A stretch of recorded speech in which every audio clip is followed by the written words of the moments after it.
All right, hello everyone, and peace of Christ to all of you. Please invite your friends and share the link with whoever you know. Today, our topic is about Shia, and we always talk. Usually, we talk about Sunni because they present the majority of Muslim population. Uh, but Sunni is many sect too, same as Shia. Shia is not one sect, but all roads lead to Rome. Shia are people who really worship the family of Muhammad, specifically the family of Ali, starting from Ali and his children. The Shia, they have many beliefs. In Arabic, we call them batin wa zahir, which mean outside belief and inside belief.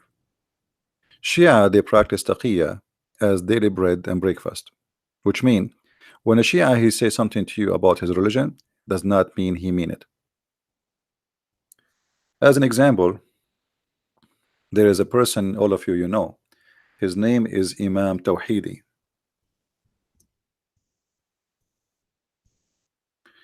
Imam Tawhidi is a great example of Shiaism. Professional liars, and he is willing to say anything to make you happy. Anything. Just use your imagination. He is willing to say to you that the caliphate were criminals. He will say to you, there is Muslims who commit a crime, blah, blah, blah, blah, but he will not dare to say the truth, which is what Shia believe, that they already believe in violence too. So, they have a very sneaky way, the Shia, in order to deceive you and make you believe in something how far away from what they believe.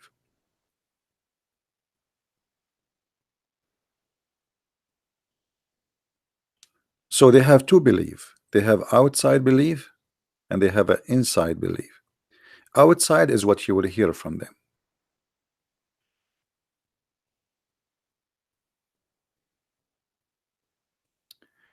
What I stand for is stabilizing or establishing, sorry, a global peace. That is the big fat lie. Ali, the one who he follow, he was the biggest criminal ever in history. Actually, Ali, he killed more people than Muhammad himself. So the guy who want to establish peace, he follow Ali. You see how they lie? Condemning terrorism, Ali, he burned people alive. Ali, he burned people alive. Gender equality, the Shia believe in renting women, the same as the Muslim Sunni. The Shia believe that a man, he can beat a woman.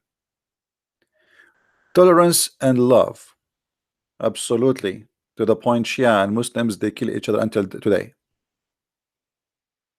The whole war we see in Syria and Iraq is about Shia and Sunni. The whole war we see in Yemen is about Shia and Sunni. The whole war it's happening in Pakistan and it's about Shia and Sunni. Everything and Afghanistan it's Shia and Sunni, but they believe in tolerance and love. And if we ask this guy where he got this from, this is why he will never dare to even get close to me. We offer him to debate me, but he wanna join David Wood. You know,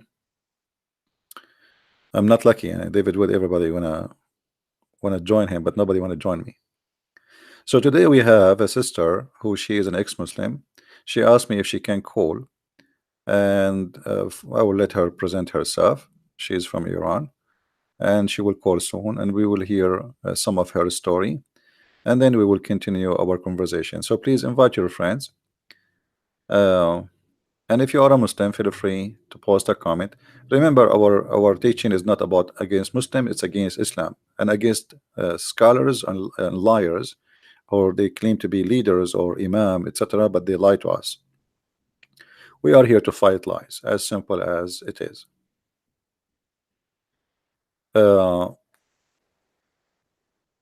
We will call our sister here and see if she is on ready.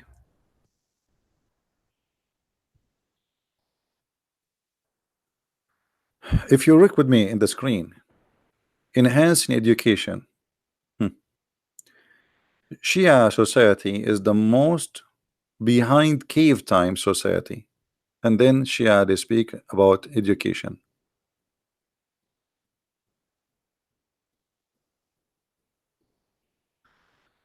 All right, I think our sister, her name here, Shahbaz. Shahbaz, I don't know.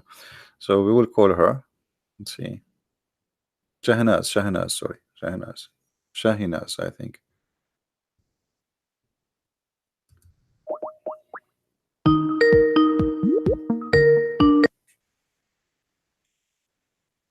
Hello? Hi. Hey, how are you? Fine, thank you. Is my voice okay? I think your voice is fine for me, and I hope it's fine for everybody.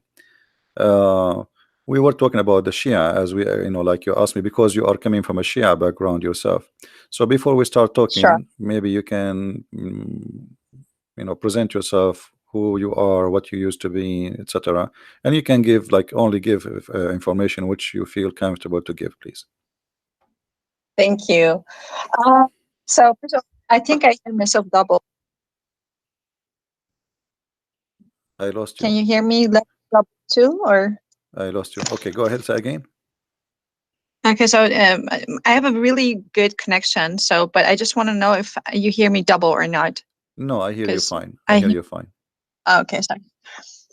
So first of all, I want to thank you, Christian Prince, for doing this, because obviously I have no a public channel or anything. I didn't inspire to have one, but you take a lot of time and you're very humble. So I want to thank you for not caring about fame or anything, and just as someone asks you something really in a random place, like, can you speak about certain issues that's really important, you just said yes right away. I think that's awesome.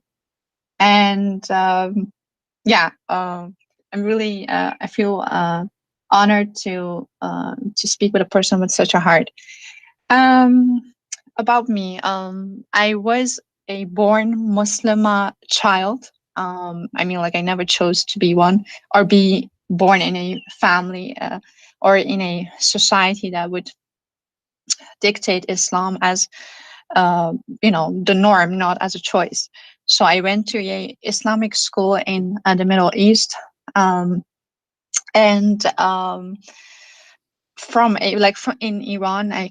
This is where I was born, and from a very young age, I remember creeds like "Marg bar Israel" and "Marg bar America," which is held to, or death to America and death to Israel, and certain stuff. But as a very early age, my mom shunned Islam because it was just in before that, it was some kind of a cultural Islam that Iranians didn't know. They thought it was such a good thing, and you would kiss the Quran and you would put it aside and everything, but you would try to be your inherently, created person that God created to be good, in a, in a fashion or sort. They try to be good people. But in the 40 years ago, Islam came to Iran as some kind of a modern. It was modernized by Khomeini, and it was a very different concept. But so Shia Islam for me as a person, of my background, my mom kind of was in a very caliphate kind of, in the name of republic, but caliphate kind of way, came into Iran, and we flee Iran. So my background is just 8 years in a country that was Islamic. After that, my mom went totally. She said, if this is God, because in Iran you say Khoda Hafiz, which means may God be your protector. When you say bye, that's our bye. And I remember that I was 16 or something. I said that to my mom, but we were already in Europe living here. And she said, may a dog be my protector, but not God. So that was how angry she was at Allah, because she read the Quran and she was like, and the Hadith as much as she could. And was very rare in that time to see what, what this whole thing was. Why was everything changing? The universities, she wanted to go study law, but that was just, closed up for 2 years. Everything was closed off, and she would hear the most strange things ever. And so she left Islam, and we flee Islam, my mom and brother and my dad, to the West. So after that, I like started like going, yeah, as any other kid going to school, but particularly I went to a Christian school, which was really awesome for me. But then again, after an age of 18, I traveled back to Iran, and I was really interested in the Middle East and the culture, the classical culture, because it was all intertwined with Islam. So I started this whole path on Sufism and Molavi and Shams and all these people, which was all from the East, Far East, influences from the Far East, but it sounded like better than Islam. It sounded some kind of a self-actualization through, spiritual practice of some sort. But then again, Islam, after study, like the last few 7 years, I've been listening to people like loads of people like David Wood and other people, and I've come to understand real Islam through people in the West, which is awesome. And then I came across you, and I was like, the things that you say and the things that you know about Islam is so deep. It's so deeply. I mean, like, it's not that Islam is deep, but you go deep into the to the adultery, to everything that is really. If people would know this, Iranian people would know this. Actually, what you're saying, it will just like kill a lot of it for them. In their minds, at least in even 1 hour. So I'm really excited because I think a lot of people could listen to this after the translation and actually come to see what, like, who was Khadija. Like, so I just want to go with your title because I saw that you changed the title to Shia Islam. So you are, free to start whatever you want to start with. And I have a lot of questions about Shia too, so we can do that in that format if you like to. No, So I this was promise my you. I promise you. Don't tell me. Actually, you wanted to tell me the topic. I said, don't tell me. Right? Just give me the question. So yes. I keep my promise. Yeah. What is your question? Go ahead. No problem. Yes. Okay. So, in Iran, we have this very weird concept about Khadija. We think we have been, taught this for years now, decades, that she was a very, we say woman. She was a very good woman. She was very articulate, but also very learned, and she was very rich, as she was his Muhammad's first wife. And I like you to start about her character in the most detailed way, fashion that you can, because I think that's that's a huge lie, one of the lies.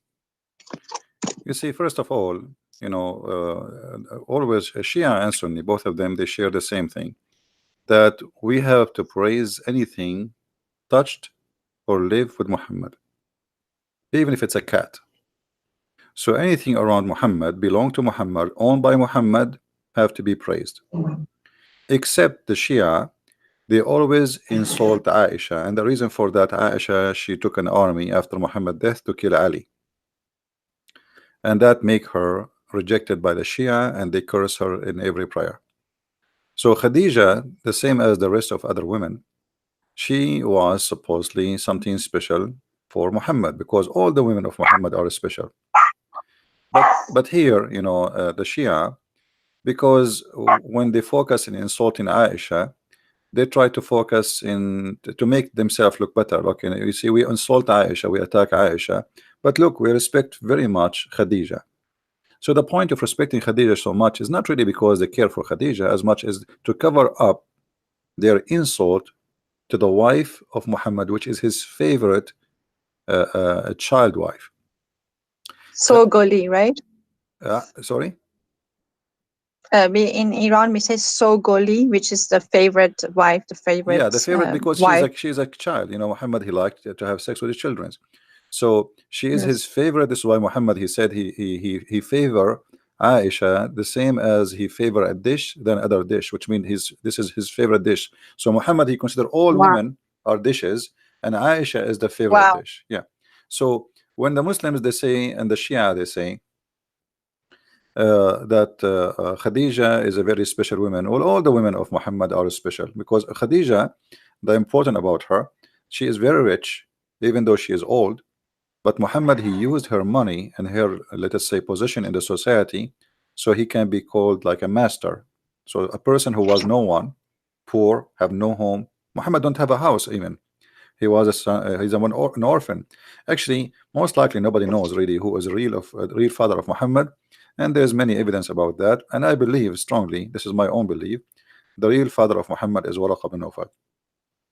And this is why you Wow. see the story of Khadija always attached to Waraq bin Nawfal, who is a cousin to Khadija. And this is why I believe Khadija was Can you spell that? Waraqa bin Nawfal. Waraqa Waraqa. was a Nasara, not a Christian. You see the Quran, if we go in the Quran, we will find that not a single place the Quran says the word Christians. The Quran call us Nasara. And we as Arab Christians, we never use the word Nasara. We do not know even where this word coming from. Let us say, generally speaking, unless you are a very educated person to know. So if you go in the Quran, you will find only the word Nasara.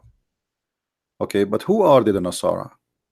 The Muslim, when they translate the Quran, you will say they will see they translate it as a Christian. In fact, they are not Christians and they have nothing to do with the Christians. And even Muhammad, he called the Right, we're Jews. sectarian, right? Nasara is a Christian cult, which is the same as Jehovah's Witnesses today. They are not Christians. And yeah, they're sectarian. yeah, in the same way, you know, for Muhammad, he don't even know how to call the Jews, so he called them Yahud. But Yahud are Yeah. not really the name of the Jews. How you can call them Yahud? Because even the word actually in English Jews is not really accurate, because Yahud is, you are talking about a specific group of the Jews, not the Jews. Yes. So Muhammad, he do not know how to call the Christians. He misquote the name of the Christians, misquote the name of the Jews. He called the Christian Nasara, he called the Jews Yahud, and both are wrong. Now the Muslim, they say, including the Shia, that What Khadija, is she the right? was What would be right? The right phrase for Jews, according to you? but, the Israeli, because simply they are the Ah, children of Israel, exactly. you know. Yeah, uh, like Jacob's name. You know, that's how the yeah, tribes tell. actually Yeah. even the Quran kept them, called them that name many times. But Muhammad, when he want, he called them Yahud. When he Yeah. want, he called them the children of Israel. And So what does that mean? Food. Yahud is coming from the Yahuda, you know, the like there is a maybe we Who can make a betrayed sections. Jesus? No, no, like there's a tribe. The Jews, they have a tribes. So uh, every tribe have a name or have, let us say, a title. So Muhammad, obviously he cannot differentiate between a name of a group and the belief, because Yahud is not a belief. Yahud is Just not a a belief. tribe. Yeah, Yeah. it's a group of people who belong to like um, Certain tribes. Yeah. a tribe, or let us say an ethnic, or etc. But the Yeah. Yahud is not all the Jews are Yahud. You know what I mean? So not all the Jews are Yahud. So what do you mean when you say Yahud? So and the same when they say the Christians, they say the Nasara. There's not That's even a right. single Christian is a Nasara. So who is a Nasara? Nasara simply Mhm. are people who are rejected by the Christian at that time, who they became, let us say, extreme in their belief. And this is where Muhammad, he started getting his ideas. Like the Nasara, they It's believe some sort of Arianism, right? they are what? It is this whole Nazarene stuff is their beliefs, but some kind of a Nasara. Arianism. Nasara is a word mean poor, poor. So they call them poor not because they are poor with money, because the Christian called them poor for not understanding the Bible. So they've been called the poor and they are rejected. Hmm? Yeah. Like when you call More so. somebody Yeah. the silly, the stupid, you know. So Yeah. the Christians are polite. No, They don't no. call them But stupid. They I call mean, them poor. I meant actually these people who the Christians, the real Christian followers of Christ, with Sean the Nazarene.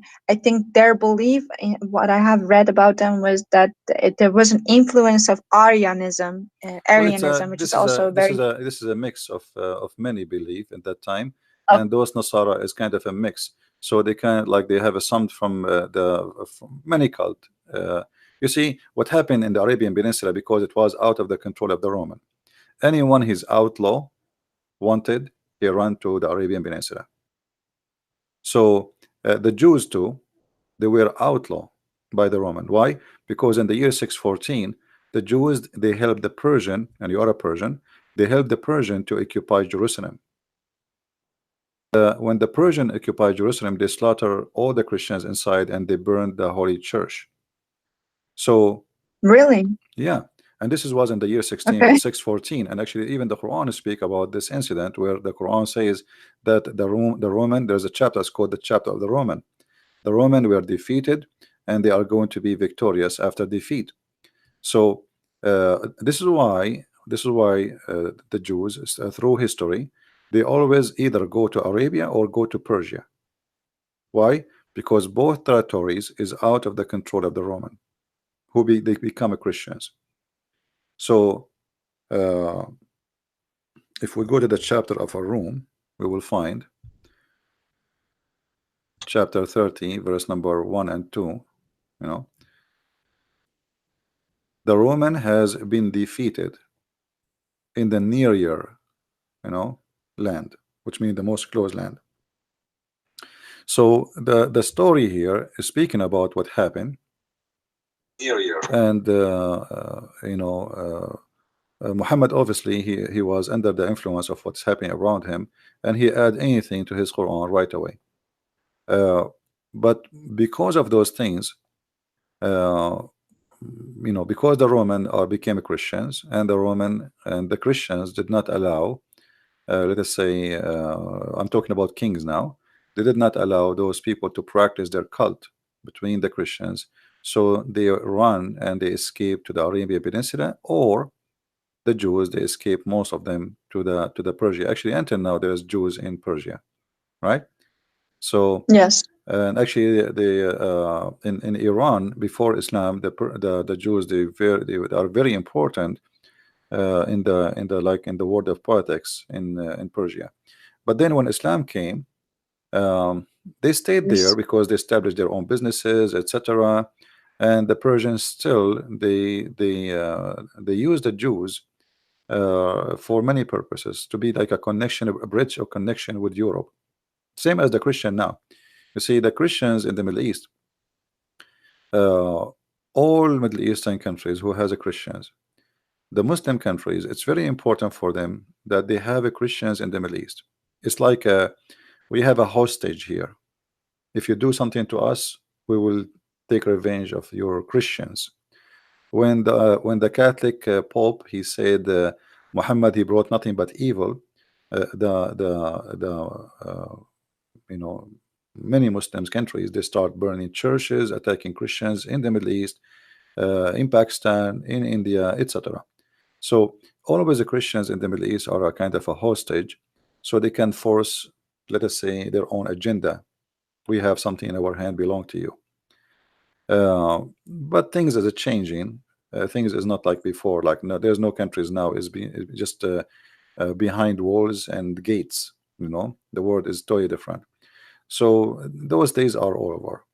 However, Muhammad in his time, he used the Christians, or let us say the Nasara, and he used the Jews for a certain time. But when he did not need them, he decided to kill them, as we see in chapter 9, verse number 29, where he says, go and fight those who believe not in the Prophet and his religion. So this is the reason to kill them until they pay jizya, which means Muhammad, he won their money. He knew that they are rich, they have money. So if they pay me money, I will not kill them. And this is additional proof that Muhammad is a false prophet, because what kind of a prophet he compromise? If you are trying to kill those who don't believe in your God, and that is a crime which should not be forgiven, well, how you let them live if they pay money? And what is the need of God for money? But this is the money will go to Muhammad. So Muhammad is a person who always use God for his as a hostage. Like, Allah is the puppet of Muhammad. Anytime Muhammad he wants something to happen, he say, God said to me.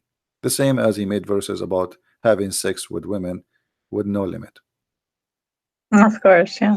Yeah. Now, if we go back to Khadija, Khadija simply is no one. And if the Shia, they believe that Khadija, she was really important, so why they don't show us? Mother of Islam, we call her. No, where is Khadija? Where is Khadija in the heritage of the Shia? We don't see her. We see only Fatima, right?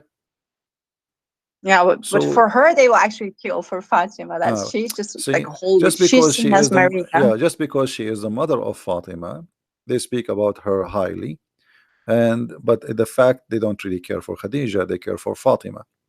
Now here, we know that the Shia believe that Fatima and Hassan and Hussein and Ali, they are made of light.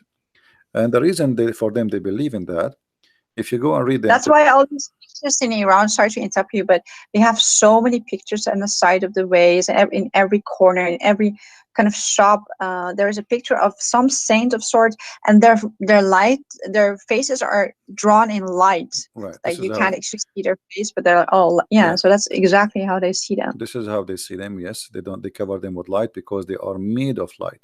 And actually, Yeah, light is they're more, exactly like this. yeah, they are. But even more beautiful, you have these beautiful Persian eyes and everything, but it's very gorgeous faces that you just want to, look at when you see them. Very Yeah, they different draw them, but art for than sure those are they painting were are false. person. Yeah. Yeah. Look what they are saying. Muslim or non-Muslims.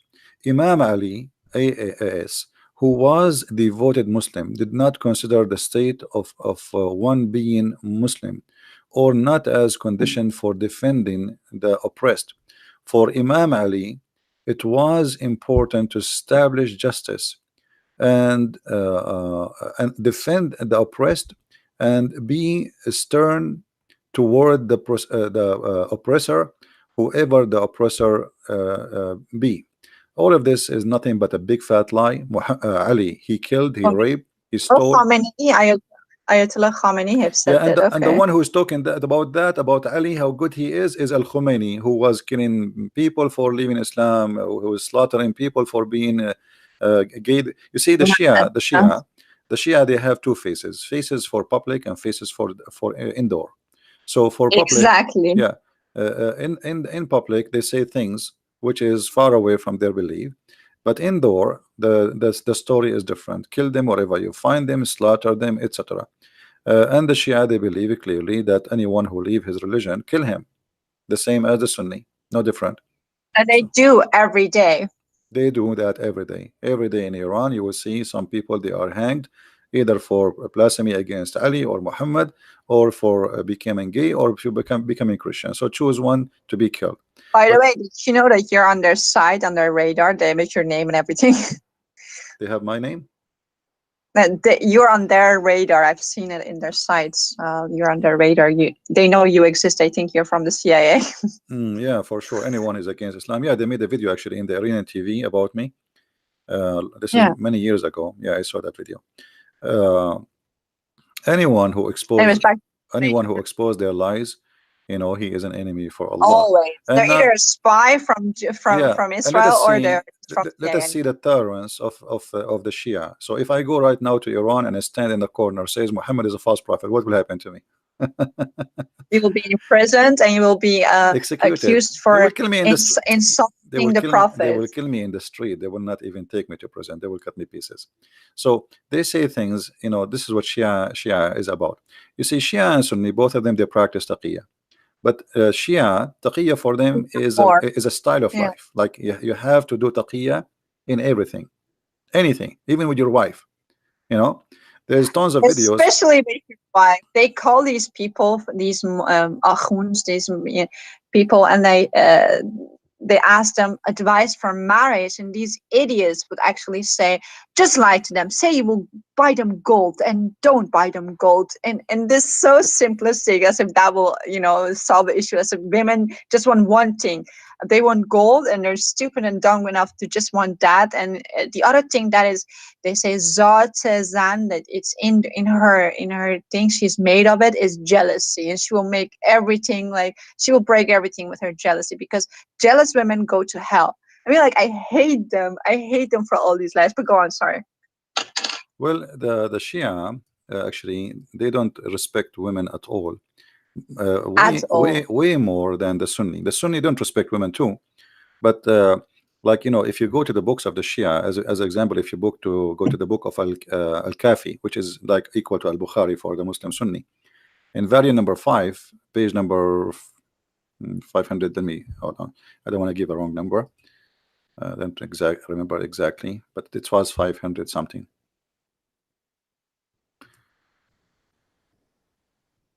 Yeah, page number 510. Okay. Okay, I just open it. So the Shia, this is Shia, this is not Sunni, so Shia cannot complain. The Shia, they believe that women, when women she get older, she lose the best of her good. She have two part. She have two part of her. One part is for evil, and one part is for her beauty. And when she let me translate in English. I will use Google translation here. Let us see.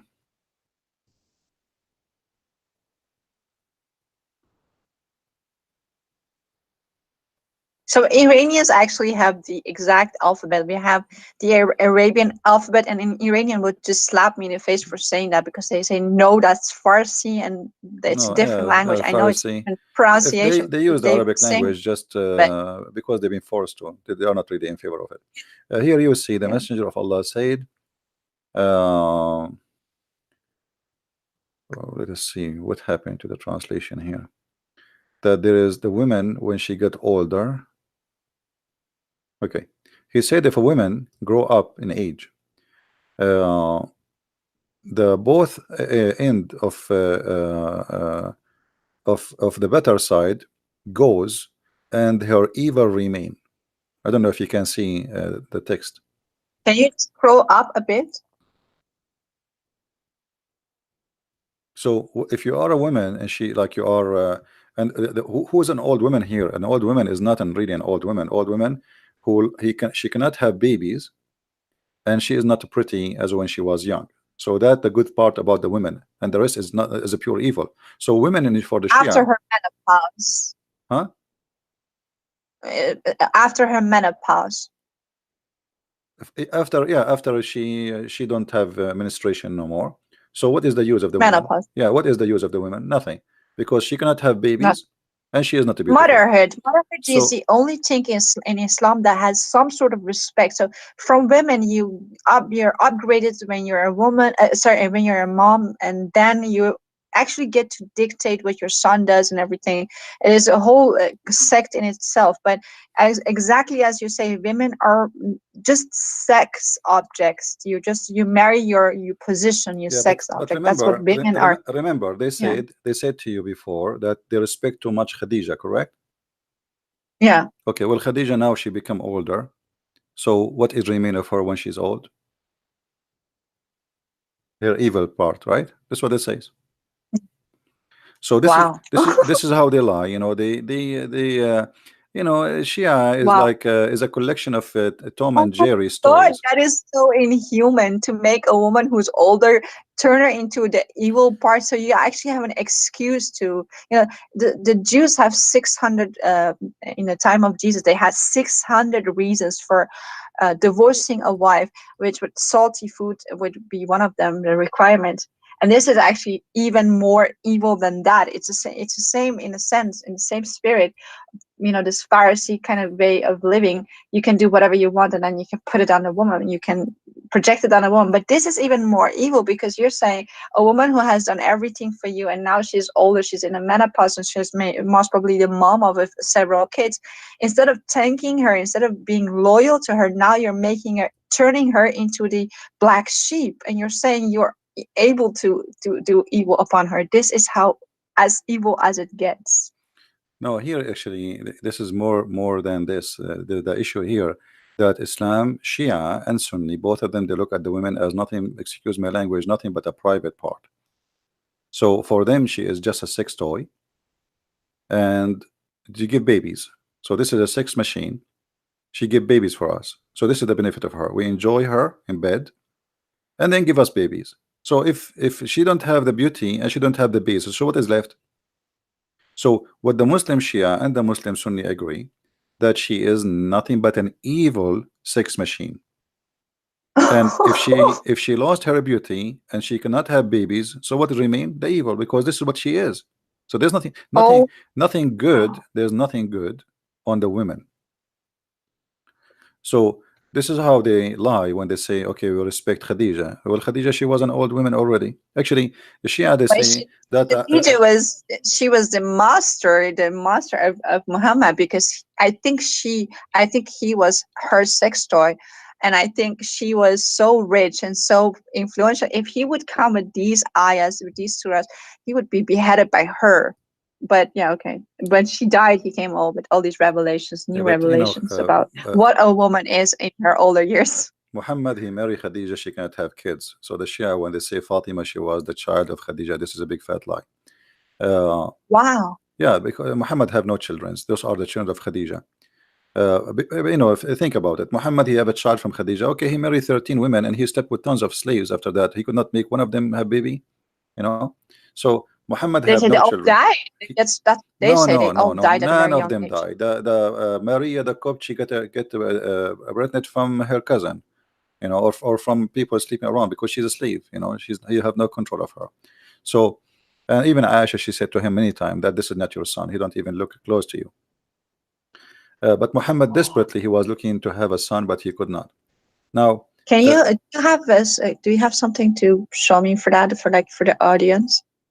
about the sons of Muhammad, well, the Quran Yeah. is a clear proof. The Quran says that the one who accused you that you don't have, you know, you cannot have babies, he is the one he cannot have babies. Chapter of Al-Kawthar, chapter 1:8, verse number 1, 2, 3. I mean, it's funny to call even this one is chapter. Look, it's just a few words. All of it is about Muhammad. He don't have a private part. A man, he said to him, you don't have a private part. Allah, he get involved, and he said to Muhammad, don't worry, be happy. We give you Al-Kawthar. If we go and check Al-Kawthar, we will find Al-Kawthar is a river which is very white and sweet like milk.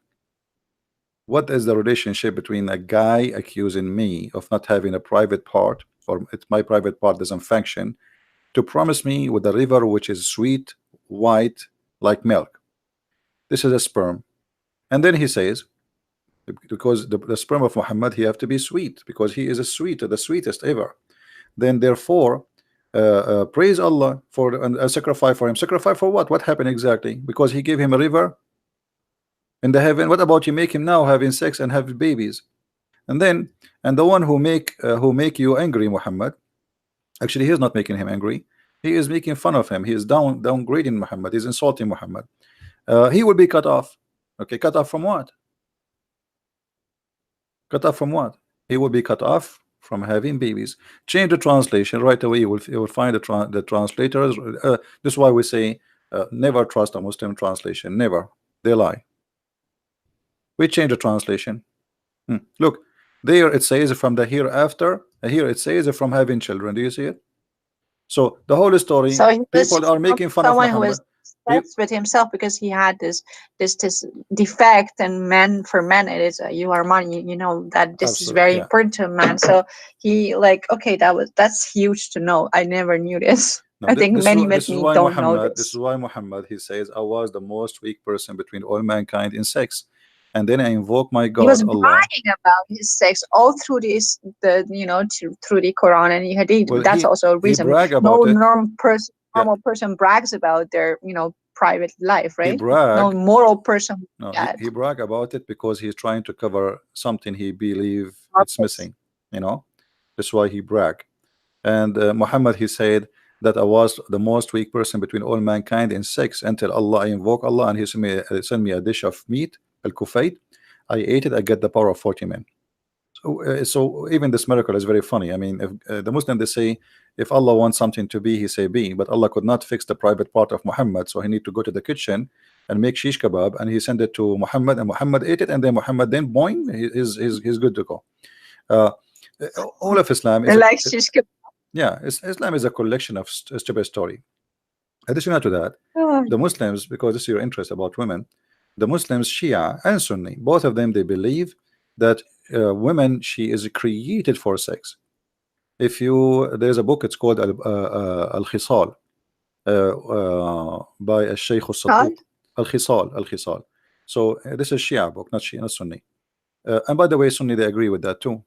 So there's a hadith where it says that Allah gave the women 10 part of a sexual desire, one of it only for the man. So the man have only one sexual desire, or let us say joy when he have sex. The women, she have 10. And then and then he says, but because Allah, he made the women shy to say her desire, she don't say it. So they always they view the women. Actually, let me find it for you. Always they view the women as a sexual entertainment. But Okay, also someone who there we doesn't go. have control, right? Yeah, the women, Allah, he made her in such a way. So he says, let us translate to English. Hold on, so people can read. Oh, I don't know what happened. We say translate, it took us to something else. Let us check. Yeah, I have a million questions, so sorry for keeping you from your topic. Yeah, no problem. It's okay. All right, here we go. We switch to English. So look what it says here. This is the book of Al-Khisal, page number 438. Here it says, in the authority, etc., etc., it says, Allah made, yeah, the translation is not good, the women sexual desire 10 times when she have sex. She have 10 sexual desire, and one only for the man. But because Allah, he forced modesty in the women, so she cover her desire. You know, she don't talk about it. All right. Yeah. Okay. So this is how they view always the women. And this is why Muhammad, he brag about his sexual desire, but no women she brag about his sexual desire. Allah has made love 10 parts. What does that even mean? 9 of them in women and 1 of them in men? It's Well, just so he gave the poorly women, written. he gave the women, this is why Muhammad, he says the women, she have 10 private part. 10 private part. One of them is her What does private that part, the one between her legs. The rest are her hair, her voice, her eyes, all of them. Women, she is always a private That's part, why understand? we have to cover up all these parts, Yeah, right? because this is when she get married, she cover only one, and the rest is still exposed. So she have to wear the burqa. You know, when a woman she marry, only the private part between her legs is the one is covered. And then the Muslims, actually the Shia, they go farther. This is why I have my book Sex and Allah. People can read it. The Shia, they exaggerate and they speak about they are obsessed with sexuality, obviously. So they claim that the women, because their imams, they told them that women she have 10 sexual desire, and if the women she got horny, she can really do what 10 men cannot do. All right. So let me find this.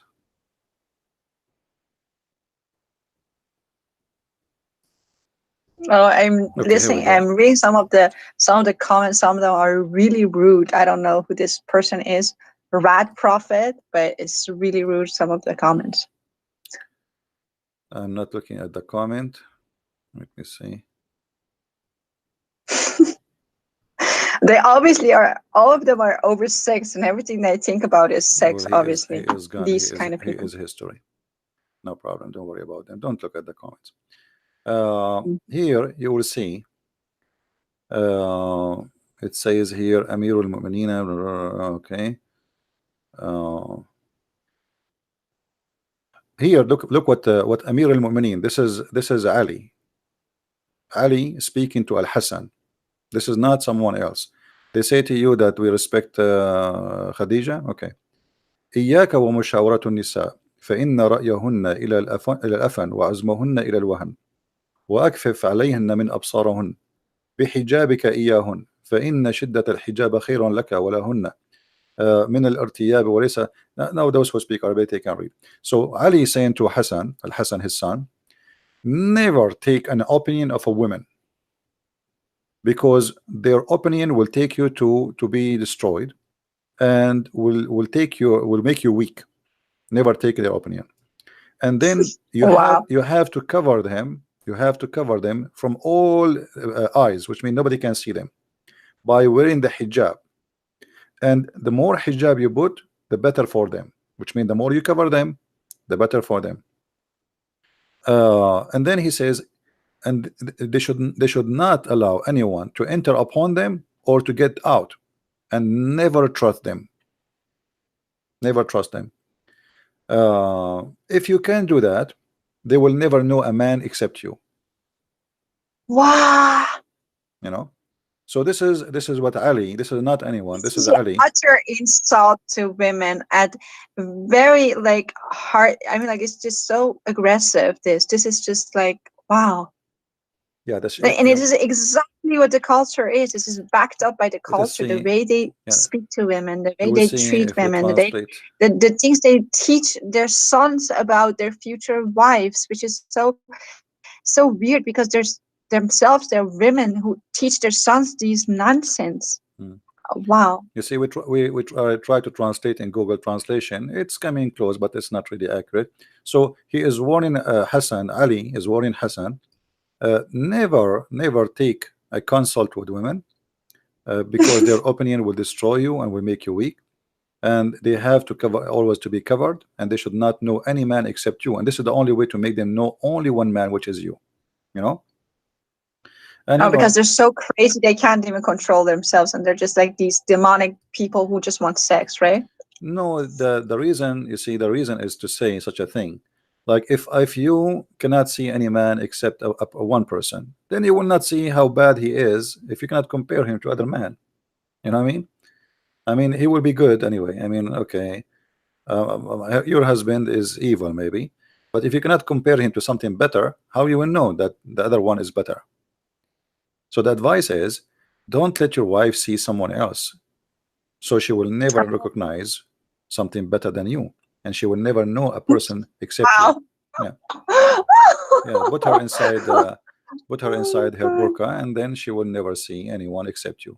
So but female mutilation and everything that comes from it is all from this idea that we have these 10 parts, and all we do is think, and we are just uncontrolled, because loads of us come, actually, according to what I've understood from what you tell people, is some of us are even made from kind of like some demonic being, or come from hell or whatnot, and just like we're just like creatures less than what we are in actuality. So we have to be controlled, we have to be treated this way, and we are seen for something that we are not. And the whole society is the whole society in Iran, and the biggest society, I think, problems between this Islamic society is this whole obsession with sex, which you see left and right everywhere. Because Islam is a sexual cult. Everything in Islam is based on sex. So this is why we cannot really we cannot be surprised why they are obsessed with sex. Let us, if we go and see, try to find what the Sunni, like the Shia now, they said 10, she have 10 desire. The Sunni, the Muhammad, he said, according to the Sunni, she have 99 desire. Actually, some Shia agree with that. So the women, she have 99 desire. Let me see if I can find it. Oh God. Yeah, the women, she have 99 desire. And that's why they call us Jadugar. They call us all these Afsungar. And Persian people who listen to this, they know what these terms mean. We are some kind of a beings. We can bewitch man. That's how they think of women who are very sexy and stuff. Yeah. I'm trying to find the hadith about the women. She have 99 sexual joy. And here you notice, Muhammad, how much expert he is, and how many the women, how many sexual joy she have. This guy, he have a degree and he study women carefully. Let me just see this one. Okay, let's see here.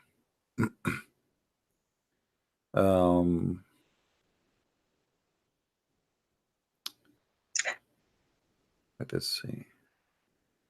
Someone says, I have butterflies on my screen. What should I do? I think you should refresh your page. I'm not showing the screen right now, so don't worry. I did not show the screen. I'm looking for the reference. You know, like No, I think someone's screen just froze and they didn't know what to do, so I just gave okay. answer. Yeah. You see, like if you talk to a different person, he will take him a year to find reference we are talking about. And for me, because I memorize it in my head, I'm trying to find. You're the king. Well, I do my best. Let's see. No, I've never seen found. someone like you destroy Islam the way you do, utterly destroying it. Well, Islam is very easy to destroy anyway. I mean, it's a stupid cult. No, you're just too humble. It's not that easy. You're destroying it, but everything that God gave to you, of course, it's God gives all the grace, but it's just amazing. But go on. Let us see here. But this one is a Google book. We can translate to Google to English. We need something which is can be translated. Well,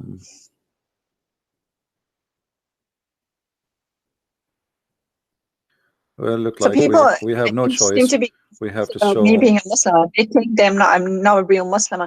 For people who didn't understand or get the intro, I was born like a child Muslim. So I didn't even know what life was at the age of 7. When we left Iran, I was 8. So I've never been practicing Islam in that sense. I was a cultural child put in a situation, in an Islamic situation. I wasn't even brought up as a Muslim. But in Iran, it doesn't matter. If you go back, if you have problems with the state or whatnot, and you have to go in court and testify, Yeah, they ask you, what are you, Shia or Sunni? No, And you don't have a choice between they are your even Muslim Shia there. and Sunni. Yeah, You have even to if say you leave Shia. Islam, you are Muslim there. You cannot change it. You cannot even say I'm not a Muslim no more.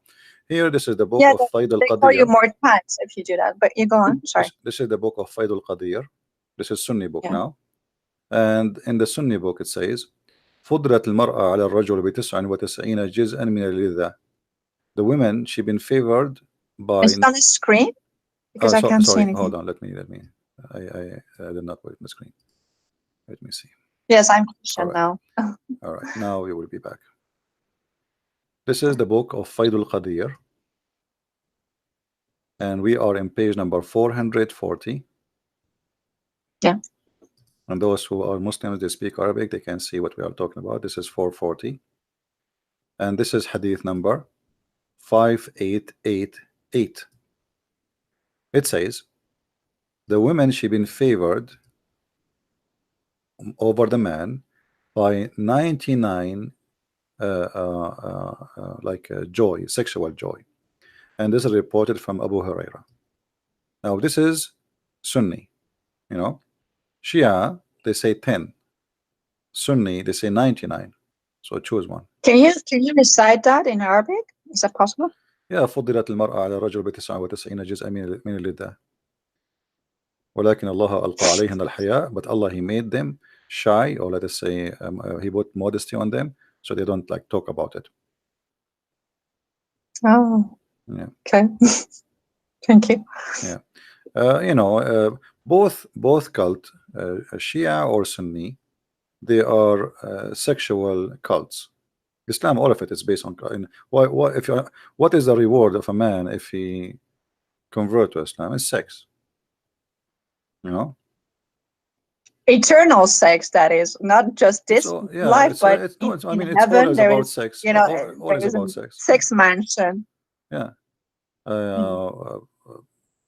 And Shia and Sunni, this actually, I mean, There's nothing for the woman, right? Even heaven is not designed equally for women and for men. It's designed. I mean, like, I know these contemporary so-called scholars try to say that it's both for women and for men, but classically Orthodox Islam doesn't teach that. It actually says even the heaven is not for us women, right? The hell is for us, but the heaven is for, again, being man in sex. Actually, Muhammad, he said it clearly that the majority of women, they are going to go to hell. So, and the reason for that, because they have their period, and this is the major reason, which make them make them not equal to the men, because they have their period, so they are not equal to the men. This is the hadith of Muhammad. He was saying, "O women folk, you should give a charity and be diligent in seeking Allah and forgiveness, because I have seen which means the way he went when he went to heaven, he saw that doers of hell fire are women amongst them. The majority they are women. And Muhammad, he asked them there to give donation, so Allah will forgive them. This is the whole point. He's scaring the women, and the women they Wait, start. just for a second, I need a second here. So just imagine, and this is something I just remember from my childhood. Just imagine for a second teaching little girls who for the first time come to know who they are, who they are in the presence of the Almighty God, and they're this is drilled into their beings that they are less worth, they have less worth. It's just insanity what that does to a society. Yeah. Sorry, just go on. It's the concept of this cult. It is, you believe in Muhammad, we give you sex, and we give you money. That's the whole. This is the whole Islam. To summarize it, you will be 10 times rich than any king in heaven, which is funny because heaven is supposed to is for free. So what I would do with the money? But Muhammad, he said, in the heaven there is a market where you can spend your money, and in the market there's images of men and women, and if you like an image, you can pay and have sex with that image. Uh, and this is the whole idea, of Islam. What is the reward? If I go right now and I join Hezbollah or ISIS or Al Qaeda, what Allah will give me? Sex. That's it. A lot of Women, sex, yeah. endless sex, Not, you see, or whatever your right hand possesses, right? That means endless. actually, like you see, when we say 70 women, the 70 women, let us say 72 women, this is the lowest. Every woman, she have a 70 wasifa, which mean maid. And every wasifa, she have another 70 maid. So what is the total? You have thousands. This is for the lowest Muslim. For the lowest. Yeah. For each one of them, she have 70, and the 70 have 70. Muhammad is stuck with the number 70. So the whole cult is about sex, and always this cult put down the women. As you see, women, when she get older, the good part of her is gone, which is babies and sex, and then the bad part is the remain, which is evil. This is why Muhammad, he claimed We're just machines. We just give you babies, and then you get to cause the money. Muhammad, That's what he said. You see, the Muslims, they say the Christians are funny when they claim that they believe in the original sin, right? This is what they say. But look what Muhammad, he said. The prophet, and not only that, I saw like that and etc. They say the Christian, they blame Eve in the Bible for the sin of Adam. That's not true. God, he punished them both. He did not blame one. Same time, the one who commits sin, he commits sin. Doesn't matter who is he, male or female. But look here what Muhammad said. The prophet said, where it is not for Bani Israel, which means the children of Israel, meat would not decay. Muhammad blamed even the Jews for the food is damaged in your table. And then he says, and where it is not for Eve, no woman would ever betray her husband. So Muhammad teaching the Muslims that all women are the same as Eve. And Eve, she was a bad woman. She betrayed her husband. And actually, he used the word in Arabic, khanat, the one who cheats. But this is their pride and joy. I see these modern scholars defending this notion, saying, well, you Christians, you believe that Eve was the one who actually, deceived Adam, but we Muslims, we don't believe that. We believe that Eve and Adam and Eve were equally sinners. But this is so not true. Then what you're saying is proving the opposite. You see, Muslims, when they say things to you, they bet in you. But this is actually the opposite from the truth. Why would they do that if they're proud of what they like? If you and I would speak about the Bible, I don't know about you, but I'm really proud even about the Mosaic law. I'm like, wow, that's so just, that's so good, that's so holy. I don't have to hide it. But this is also a proof that they're even ashamed of what is said here. They try to change it. Muslims, they play taqiyya, as we said. So when they say we don't believe in that, we go and we check, we find that they believe in that. But the Muslims always, they bet in one thing, that you are ignorant, you do not know.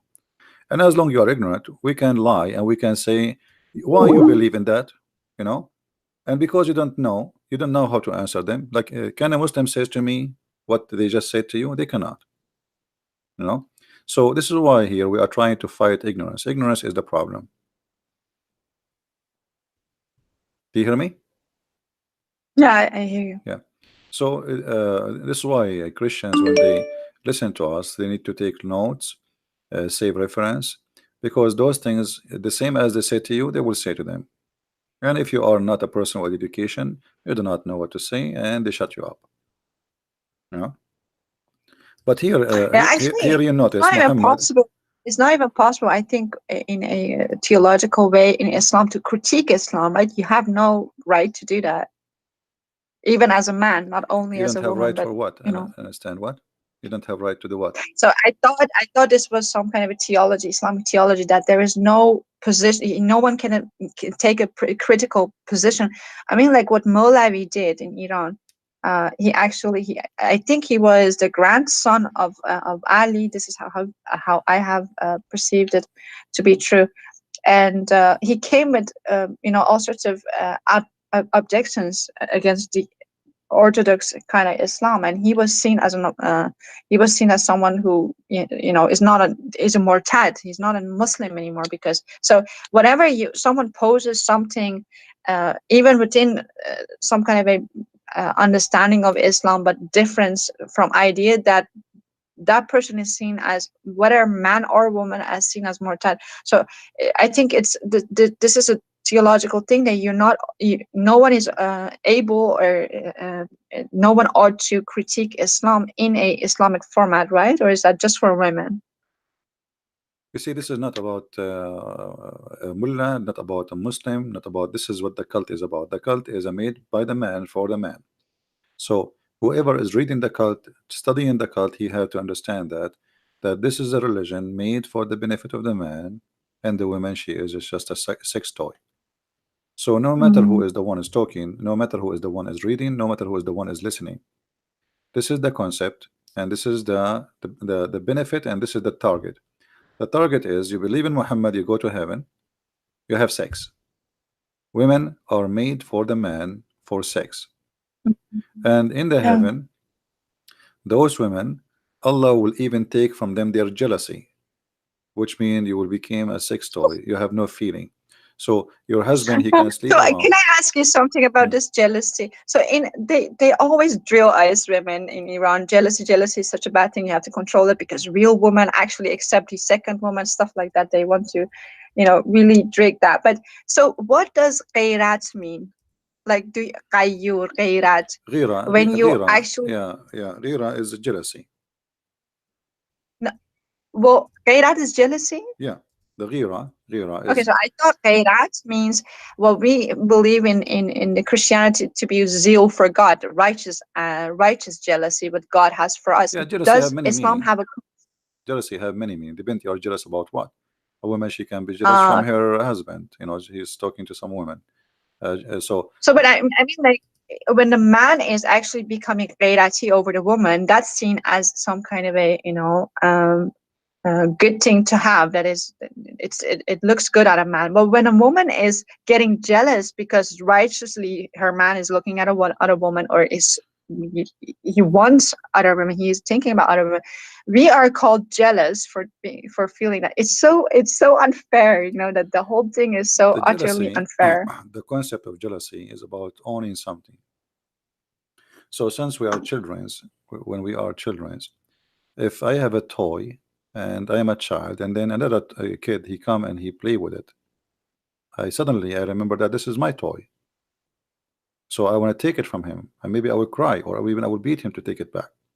So jealousy is the desire to own, not a desire. It's not really a good desire. It's about owning the person or owning something.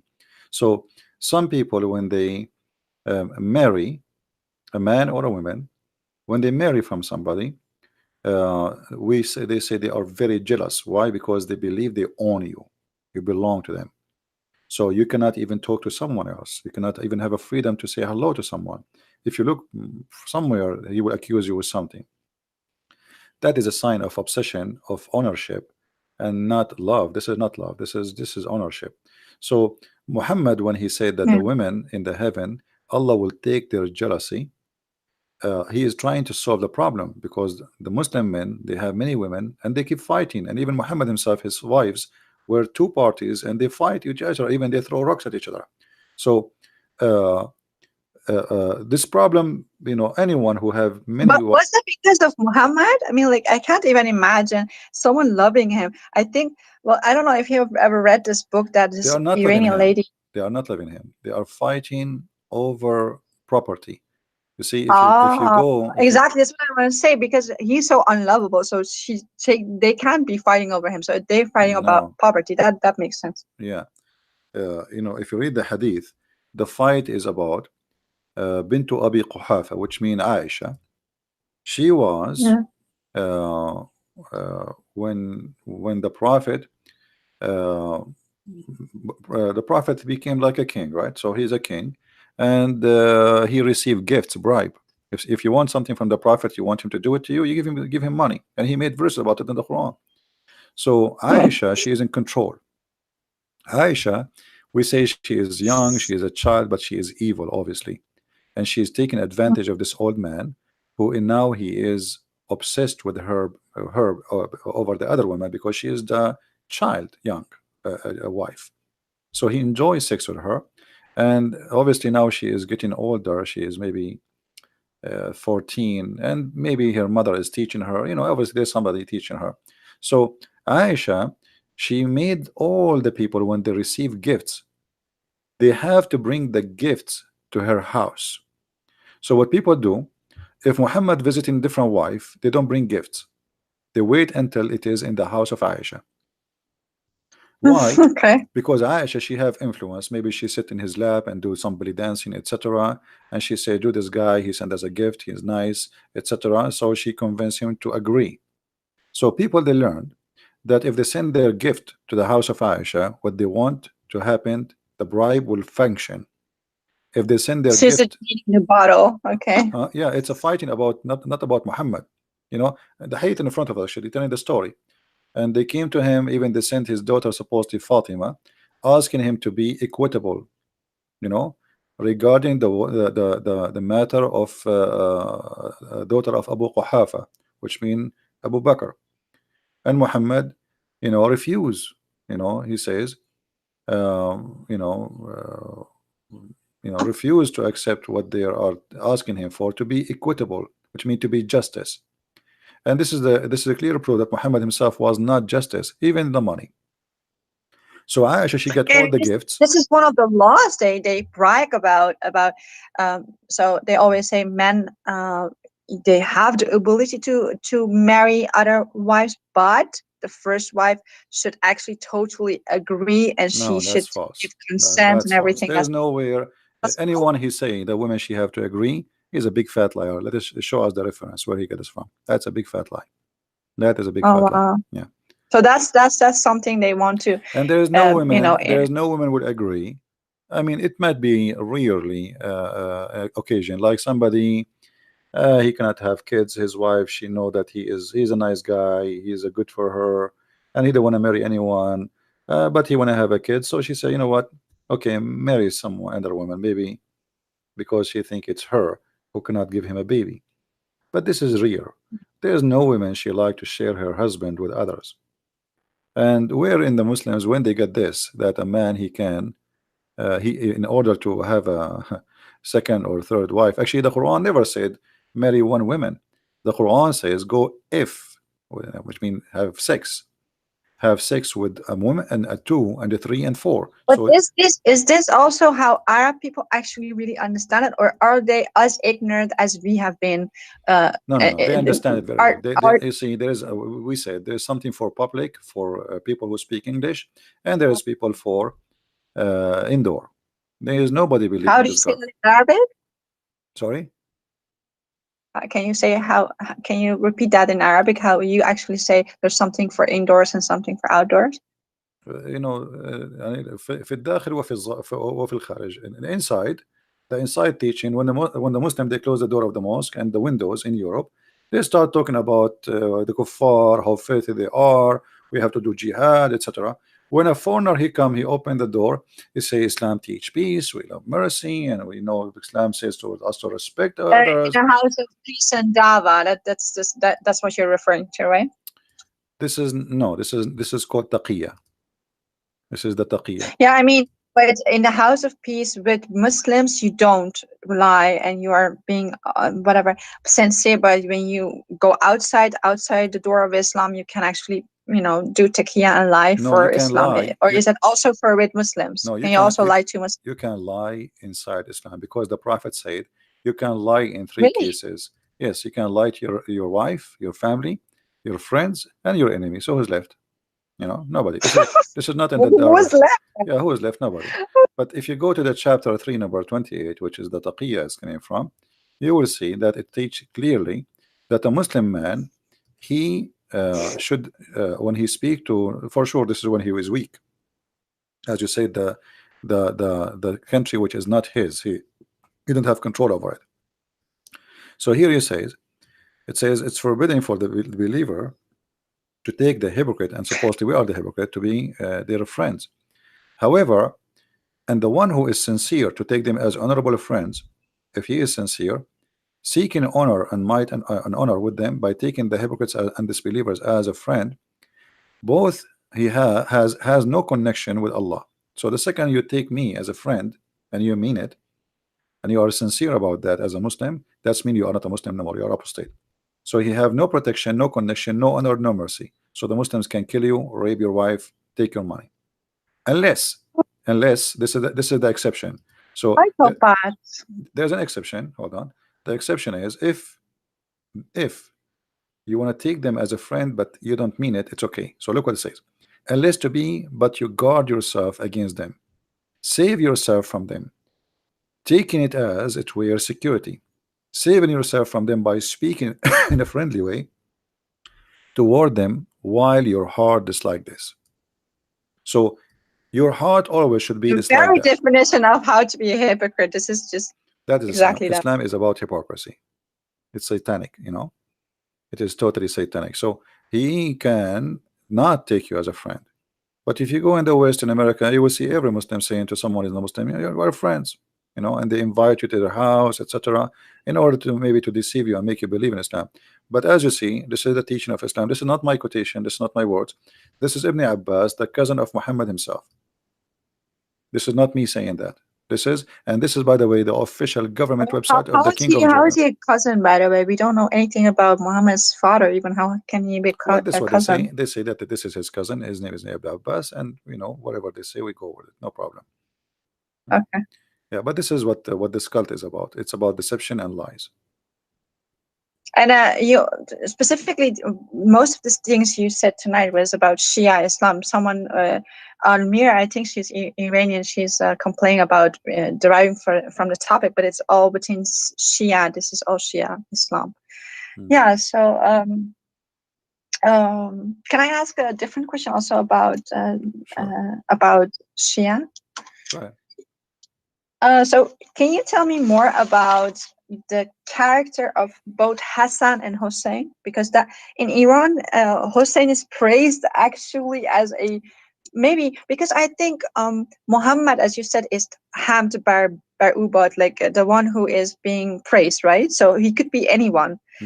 It's very vague for me, all these names, but Hussein is actually almost, for some people, it's an incarnation of who Muhammad was. So they, in actuality, either praise, some people praise Ali and some people praise Hussein, not so much Muhammad though.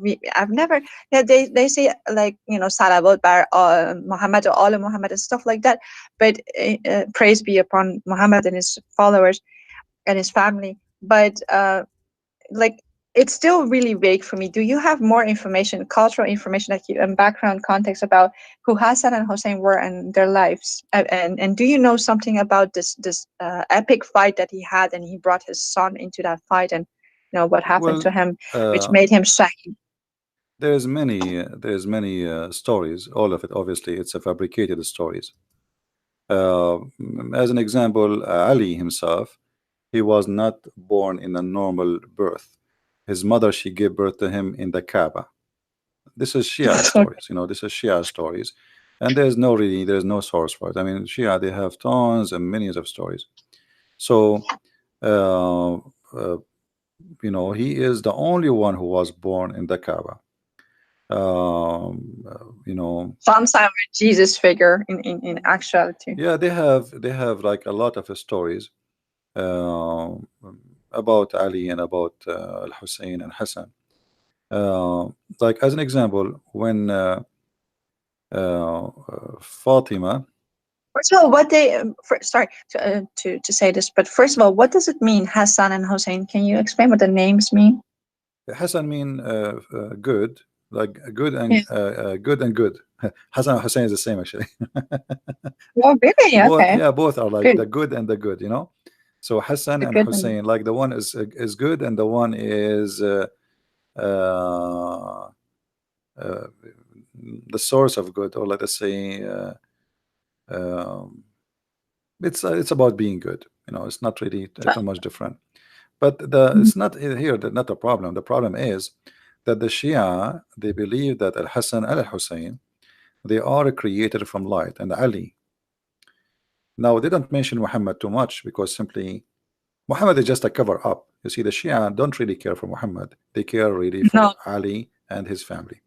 But Hussein. Yeah. Muhammad is a cover up to make themselves look like still we are a Muslim, you know. So the Shia, they believe, and they have their own interpretation for everything. So they say that the Quran says that Allah said that Muhammad, he is a light, he's a lamp. All right. And they, Yeah. from this interpretation, they say all the family of Muhammad, they are made of light. They are creatures made of light. They are not human like us. Mm. There's many videos on the internet actually speaking about this issue, that they are really made of light. They are not a human like us. They've been given shape of a human, but uh, they are not a human. They have the look of a human, you know. Uh, and then they involve Al Hassan Al Hussein, that they are the one who can take you to heaven. As an example, let me see if I can find some stories about them. Um,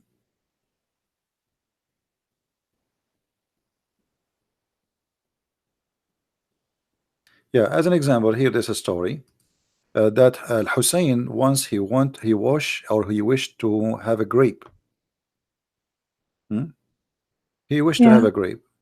So what he did, uh, uh, he hit the ground with the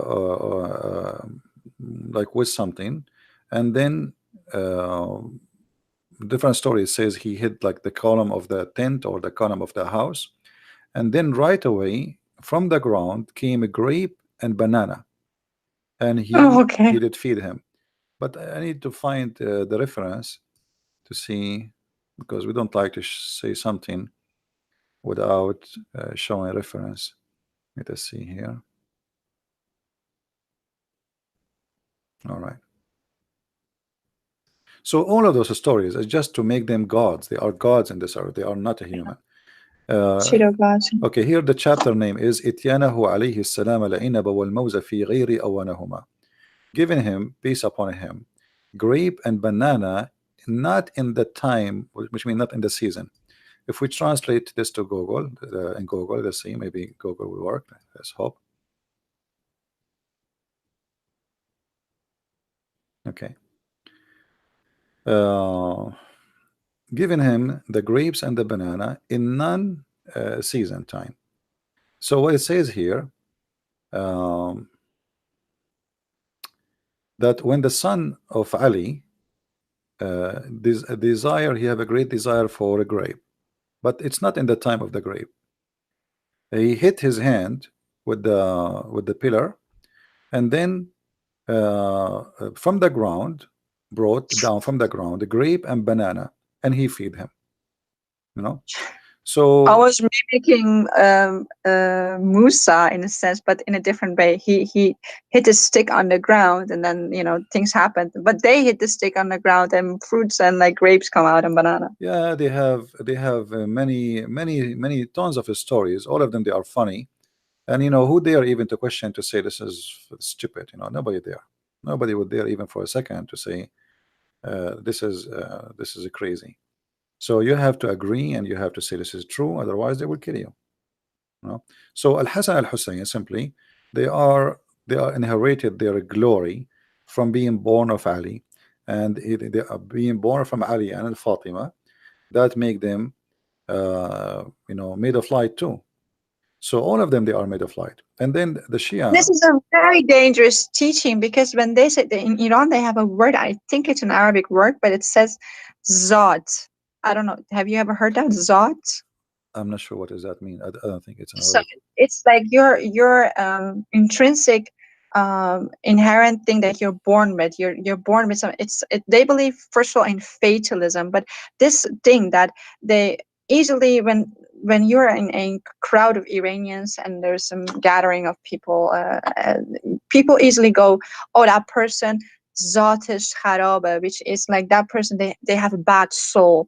I think this is very, when you explain that they believe in, some are actually made from light, some are made from fire, some are from this place, some are from that place, so all around the world, because their whole genesis is so shattered, so Yeah, I'm they not don't sure have a really what the word they good are concept. saying, but what I know, um, the Shia, they don't believe in them to be human. Let me see here. Muhammad, he said, and Ali agree, that Yeah. Al-Hussein is the lamp of guidance. Let's see here. Hold Okay. on a second. He is the lamp of guidance. No, I mean, like, is it so that in Islam they believe some people are not made from a good substance, they're not godly, and Yeah, some yeah, people are. because it's about fate. Muslim, they believe in fate, and you are made already from what you are made of. Yeah. Yeah, you are Yeah. made to go to hell or etc. So if we translate this into Google translation, you will see that those people, they don't really believe that they are a human. Hassan al-Hussein, etc. It says, I entered the Messenger of Allah, and I have etc. And said to me, Messenger of Allah, welcome to you. And he said that Al-Hussein is he is the most beautiful thing in the heaven, in the skies, and in the earth. Most, the most beautiful thing. All right. So What this does Zion mean? zine is like decoration. The decoration of something. Like the best of anything, like the most beautiful Okay. thing. All right. And then my father, he said to him, and how so? How he can be the most beautiful thing in the skies and the earth? Uh, there is someone is better than you? Are you saying that Al Hussein is better than you? So Muhammad, he said, sorry, he answered him saying, and I swear by the one who sent me by the truth as a prophet, that Al Hussein, the son of Ali, uh, there's nothing higher than him in this earth. Wow. Nothing higher than him in this earth. For So it is, they're praising more gods than more than even we can think about. They have so many gods. yeah.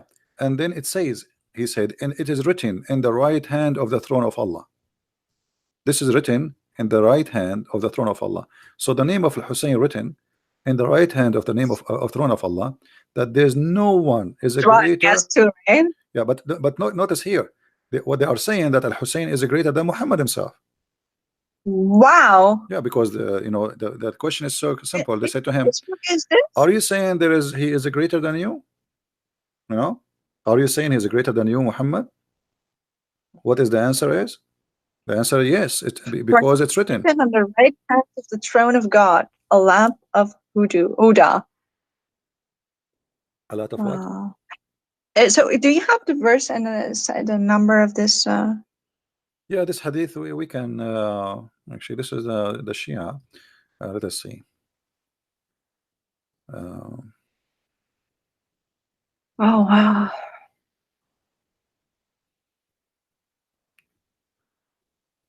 Okay, here. This is the book of Biharul Anwar. Okay. The book of Biharul Anwar. And Volume number 36, page number yeah. 205. Okay. 205. And you know, I can give you the link actually in your Skype if you want, you know. I'm sure. Thank you. But I don't know if you can open it because it's in Arabic and the link is in Arabic in the top. But For anyway, later. Well, but I will need all this to translate it. yeah. So this is what they believe, and this is what it is. And I mean, it's a crazy religion. What we can say, you know, this is how it is. So here you notice how the Shia, they use Muhammad to make Ali family gods in earth, to the point even Muhammad saying that he is the best and there's nothing better than him, neither in earth, not even in heaven, you know. And not only that, if you read carefully, he said that he is the ship of salvation, he is the light of guidance and the ship of salvation. Let us see if it the translation come in here.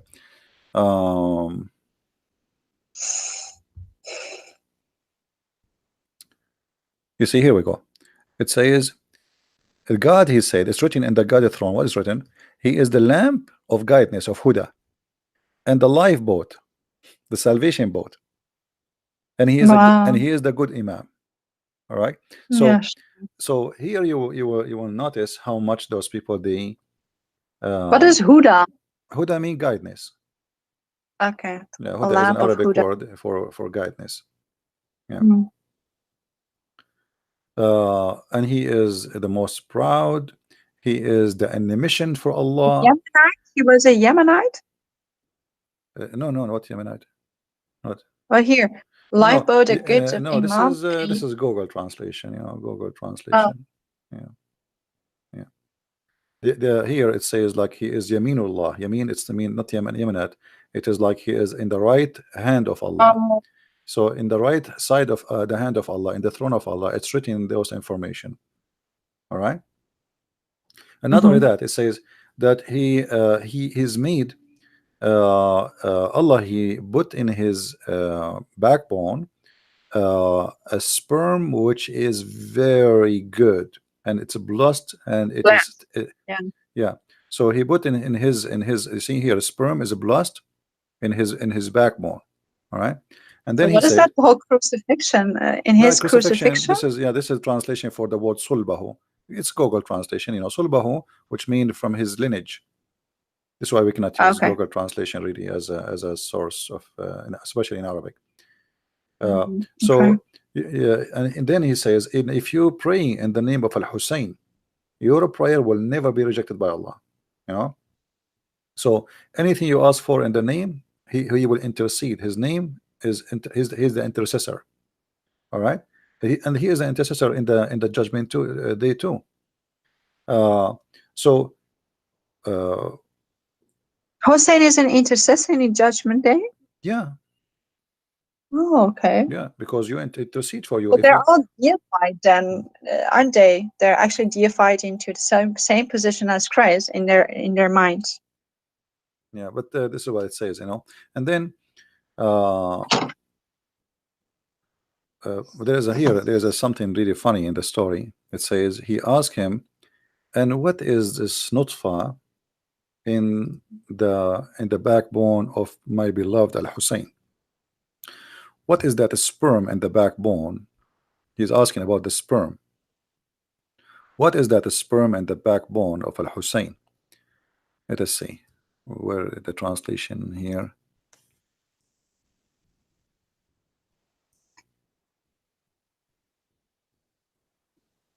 Okay, hold on.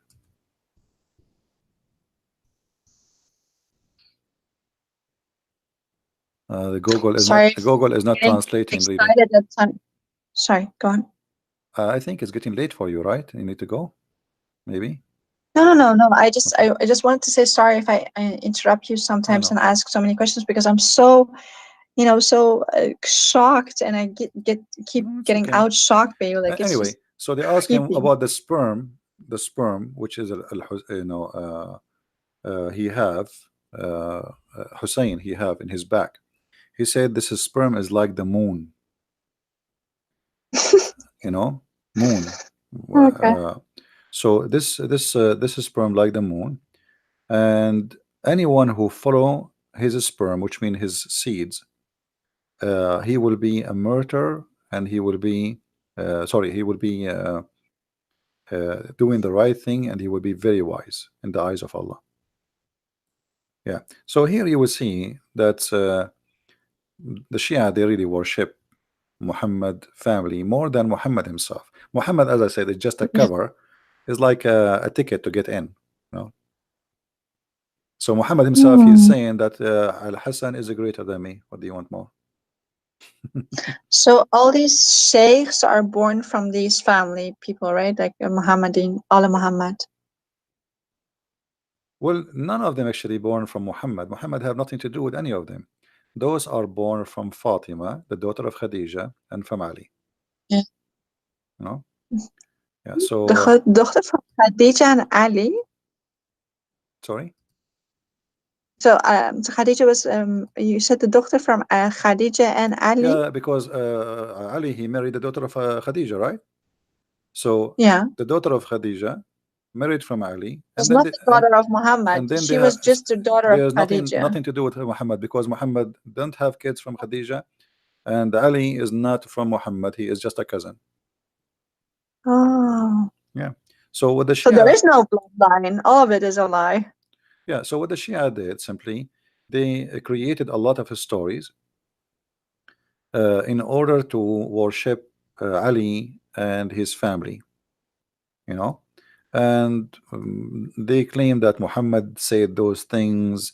So anyone who will dare, okay, Muhammad, he is the prophet of Allah, he said those things, that Ali, Hussein is greater than me. So if he says that, must be true. This is why you see the Shia, they go and they do Hajj to Karbala, asking for forgiveness from Allah. Nobody want to go to the Kaaba no more, you know, and they pray on them, right?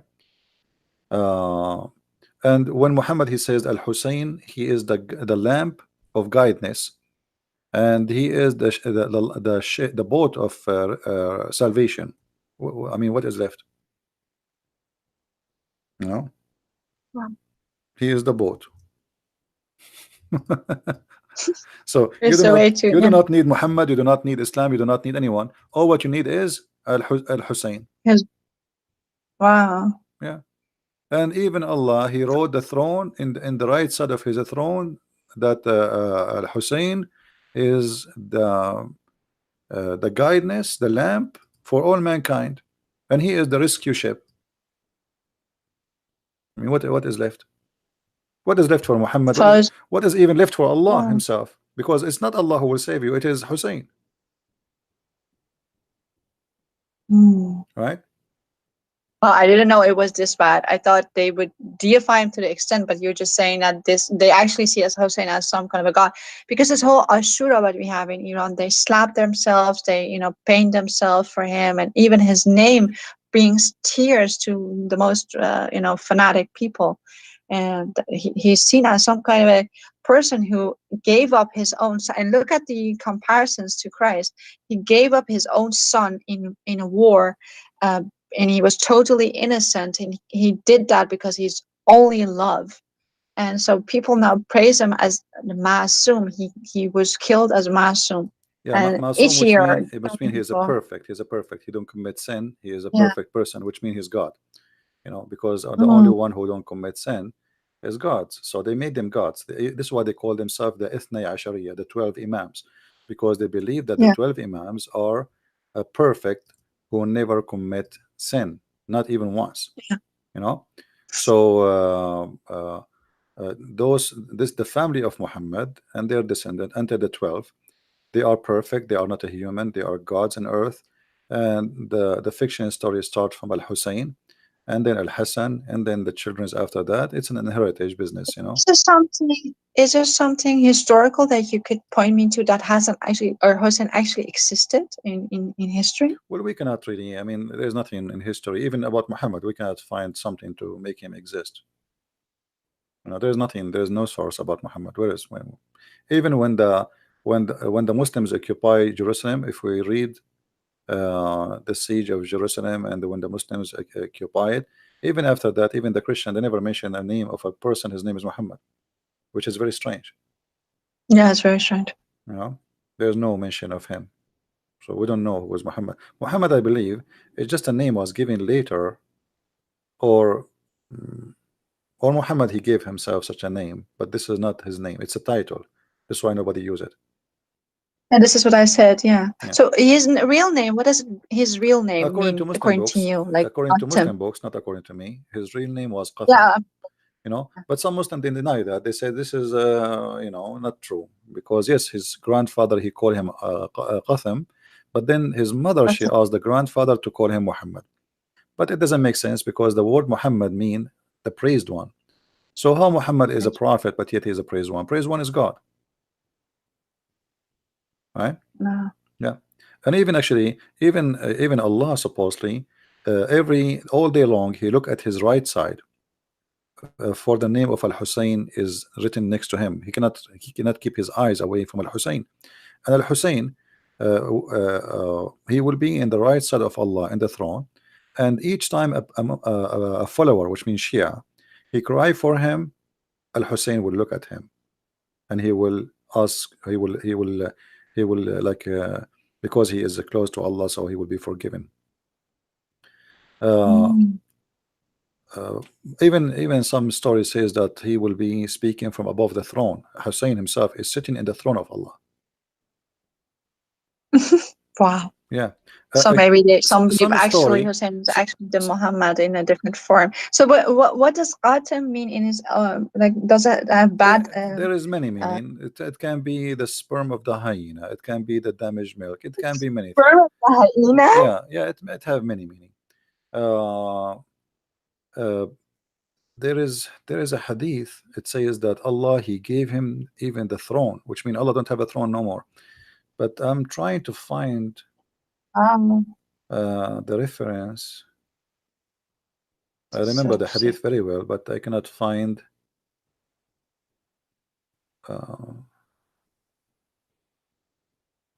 let's see.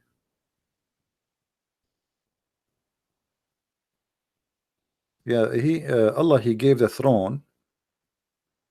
He gave the throne to Al-Hussein. Imagine, even the throne became the throne of Al-Hussein. As simple as that. And where did God go when he gave his throne to Maybe him? he took vacation to Hawaii or something. You know, maybe he retired. You never know. You know. Yeah.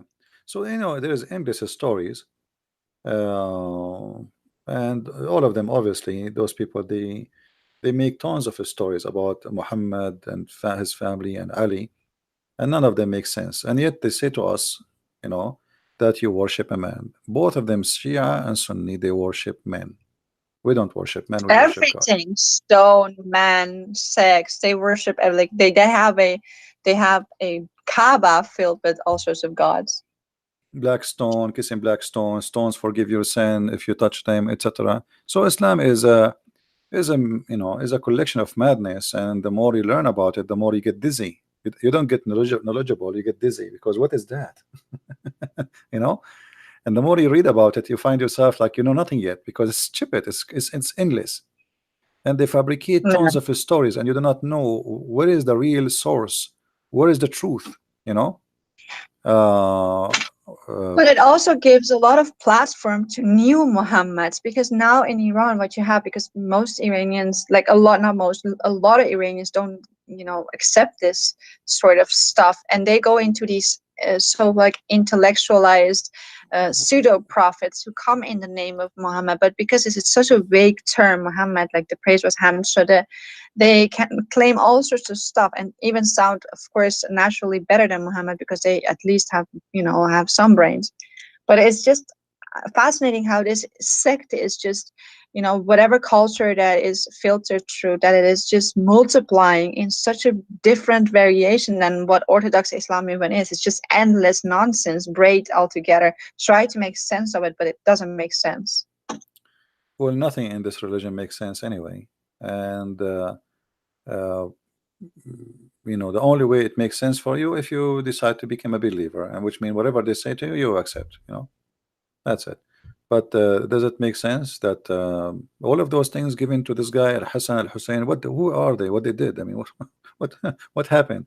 And and why Allah did not make Al Hussein? He is the prophet. Why he chose Muhammad? If Al Hussein is the greatest, so it's crazy stories, stupid stories, and all of this is about politics and money, sex and money.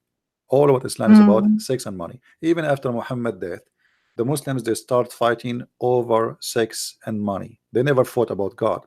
They are fighting over who want to take power, which means he will have more slaves for sex and more money, and you know, control. Have nothing to do with God. Muhammad himself, he have nothing to do with God. All what he want, pay me money, you live. Pay me. You don't even the Quran says you don't have to believe. All what you say, don't say we are believers, say we are Muslims. So Islam don't care if you are a believer or not. Islam care if you say I'm a Muslim or not. All what you need to do, just say Shahada, and then you're fine. That's it. No. Yeah. Anyway, I think. But amazing thing that, like, it is sold as something so simplistic, almost similar to the Abrahamic faith, but it is so more complex. And like, you wanted to like go wash yourself with holy water after No, there is really nothing to do reading with this Abrahamic stuff. faith. What Islam have to do with Abrahamic faith? How? Where? Yeah, this is actually my last question. So because I think maybe you want to, you know, talk about this topic in your own manner, maybe more than I just gonna stop with this. But so what is this whole story about Ishmael being the source of Islam? Can you talk about that a little? No, you know, Muhammad, he needed to make himself connected to Abraham, since he was trying to get close to the Jews. So in order to be accepted as a prophet, then you have to come from Abraham. And then the Jews did not accept what he said, did not believe in what he said. Otherwise, you know, okay, I want to ask the Muslims, who want to show me where in the Quran it says that Muhammad is from Ishmael?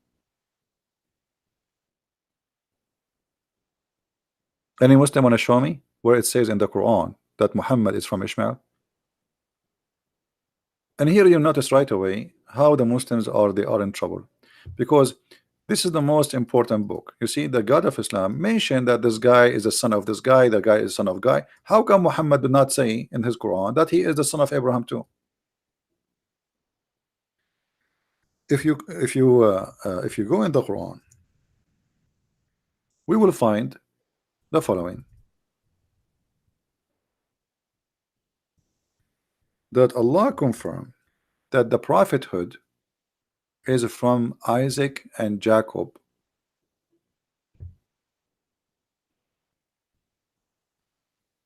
only.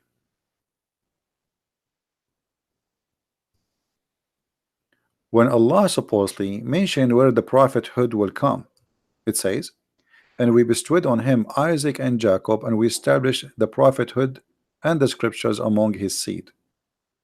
So who is the seeds he's talking about? Jacob. So they believe the same thing then, that as Christians believe that it came from Isaac, see, not from Ishmael. This is what Islam, this is the deception of Islam, is to try to make you believe that we have the same thing. Yeah. But Muhammad, he used this just to fool you, to make you say, okay, you see, we believe in Jacob, we believe in Isaac, we believe in Mary, we believe in Isa, we believe in Musa. So what is wrong? Come on, we believe in the same God. No, this is just a deception of the devil to make you believe that he believes in the same as you believe. But if you look with me here carefully, the Quran in this point, it dropped the name in this verse, it dropped the name of Ishmael, but Ishmael is the eldest or the elder, right? Okay. Verse, because I see Jacob and Isaac, but I don't see shouldn't you start with Ishmael if you are counting his seeds? Oh. Ishmael is the older. Okay. So if Allah here talking about Ishmael, about Muhammad, he will be from Ishmael, he should mention that. Secondly, If Allah is saying that from Ishmael will be prophet, well, this is the verse speaking where the prophet will come. We made in his seeds, and he mentioned Isaac and Jacob, the prophethood. That's it.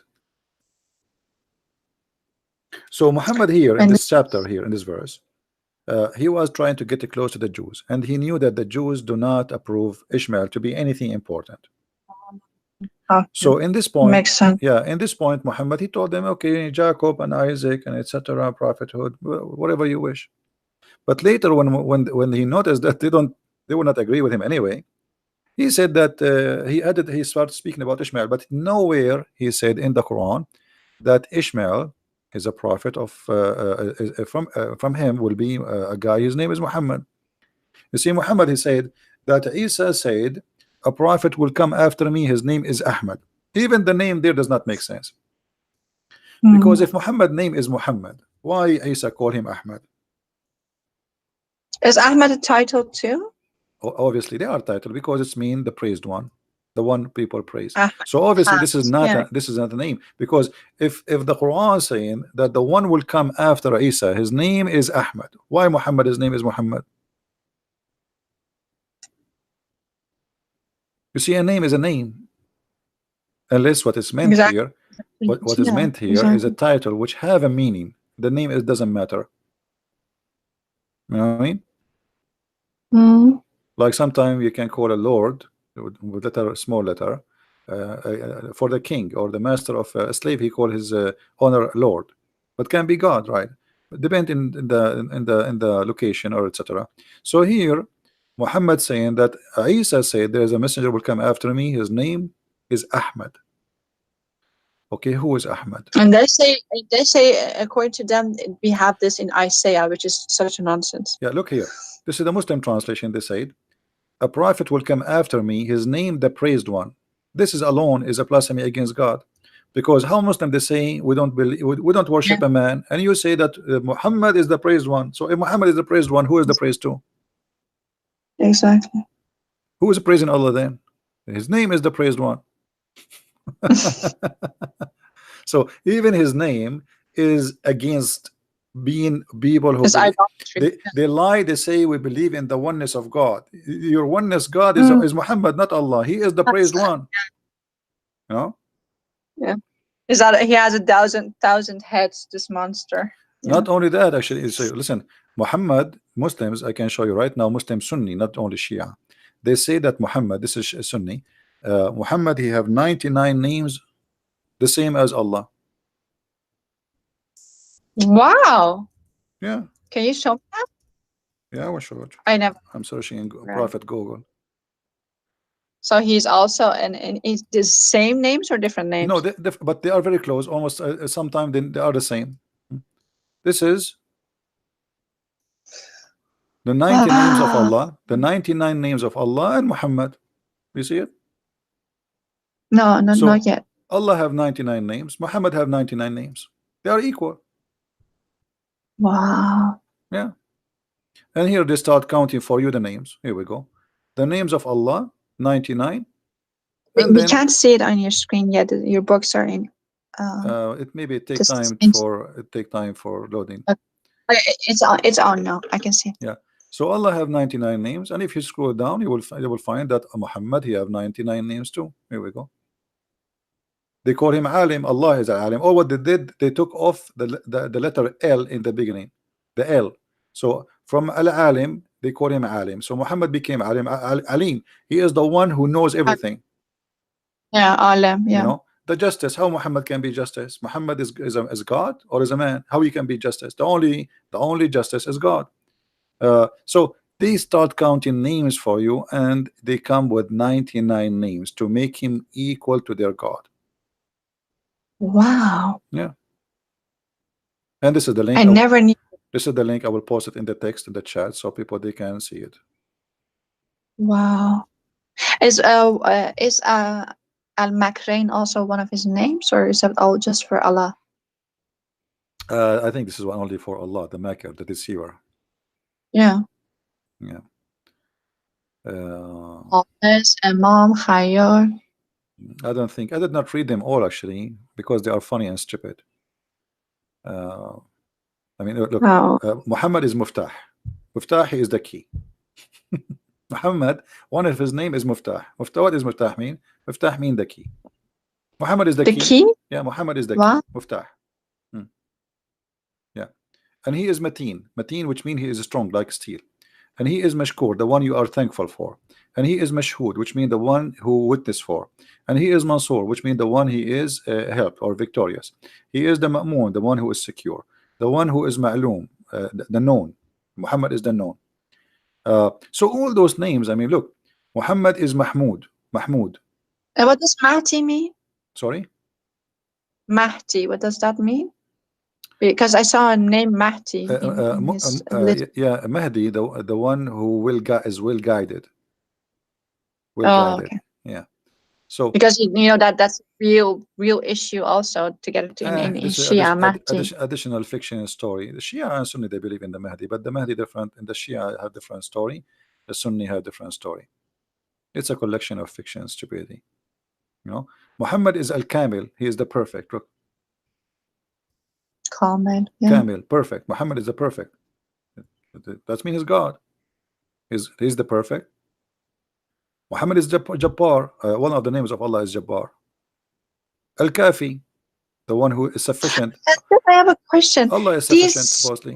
scholars, they know all of this. How can they not see that they're deifying their Muhammad? What's going on? Who said they don't see? But the problem is the Muslims always they face people who know nothing. This is why they debate, and they choose clearly who they want to debate.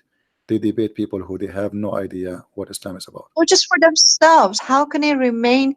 Because everyone is made in the image of God. We want to be truthful to at least what we believe, right? So when they have all this knowledge, how do they not flee Islam and run from it? No, we are talking about the scholars. The scholars, they know. Majority of Muslims, they have no idea.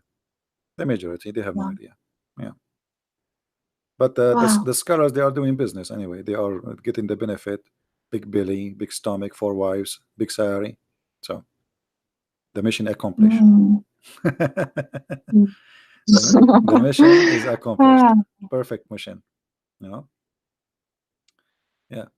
So as you see, and actually there's a hadith where it says that Allah he sent Jibreel, and he said to him, if not you, Muhammad,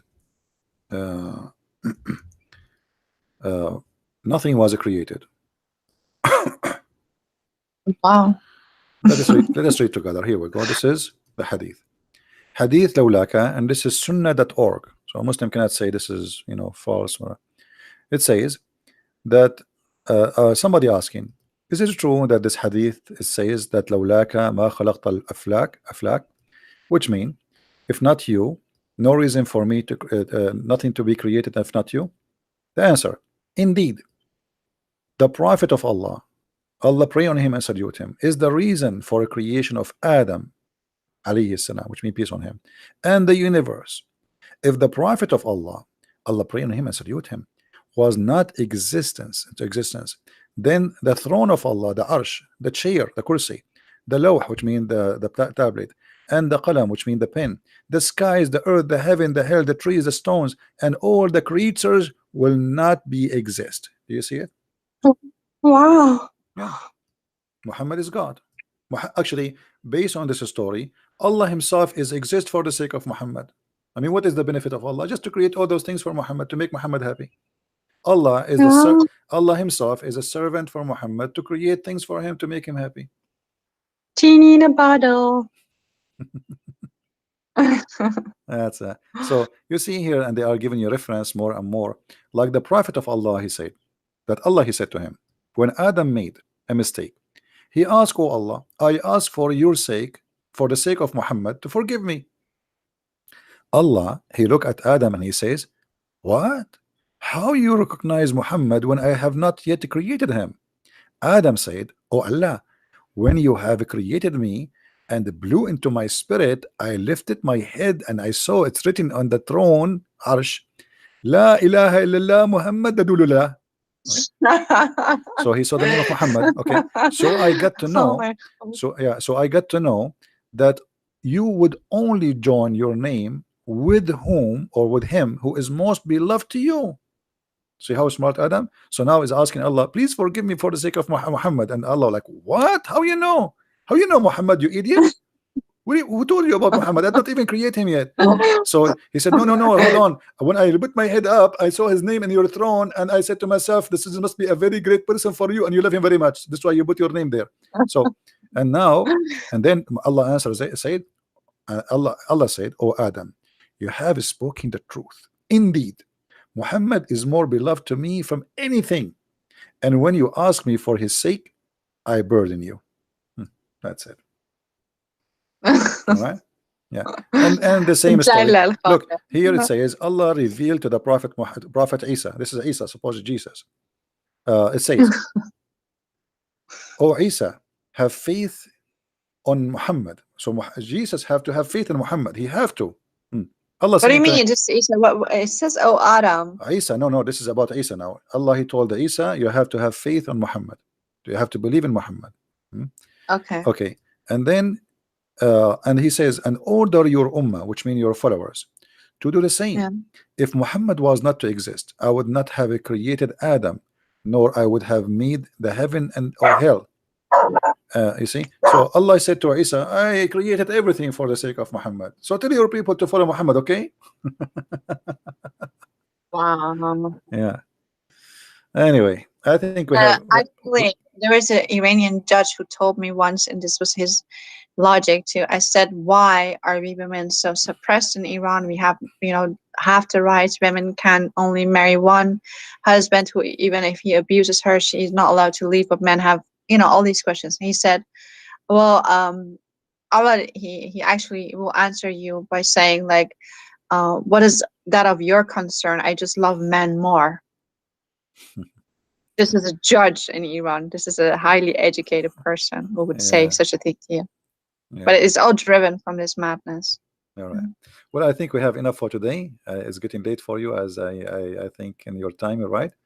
And your dog maybe it was mind-blowing. Thank you so much for inviting me. Thank you so much for giving me a platform to ask all these questions, because these are the questions that I hear many of my Iranian followers ask, and I never knew, and they don't know, because never ever could they ask people about these stuff. They would be, it's not even allowed just in Islam to ask stuff like this. So thank you a lot. I don't know if you want to say something in That's all. Well, thank you very much for being here, and you can invite your friends if they want to call us, and I will be happy to answer them too. Sure. All right. And also about this video, can you let it on so I can actually download it? Download it. Yeah, I will leave it for the coming few hours. You can download it, please. Okay. All right. Thank you so much. You're welcome. God bless you. Take care. Take care. God bless. And take care. Thank you. Okay. Bye-bye. Bye-bye. All right. As you see, this is Islam, and we have no sugarcoating. And by the way, Iranian are the biggest converted church in USA. I never saw a convert from the Islamic cult in the size as Iranian. We have Abdul. Yes, Abdul. Assalamu alaikum, brother. Wa alaikum assalam. Brother, please give me 1 second. I'll get my laptop here. Please, 1 second. So what you call me if your laptop is not ready? Call me when your laptop is ready. Okay, give me 1 second. 1 second for a Muslim is 1 century. 1 second.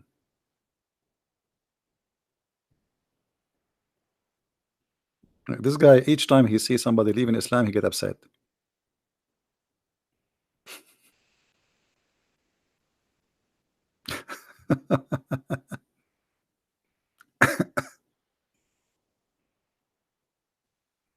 Yeah.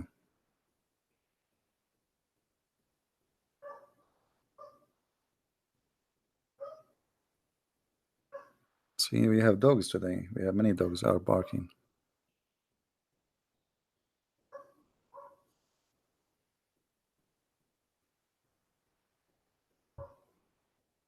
Well, the Muslims in the beginning, they try to deny and to fight, but they cannot do that after all, because they will see that we are not everything we say is we put it in the screen. right? Nothing, no fabrication, no addition, no fiction. We are just putting what is there in their books, what they can say. And remember, yet they will say he's lying. We are showing them in the screen. Everything we say, it's in the screen. And then they will say, liar. You are a liar.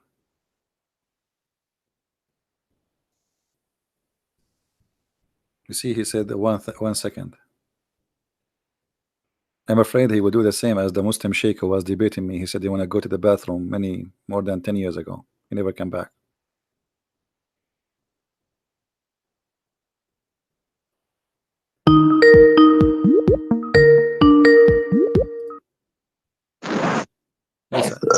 Yes, Abdul.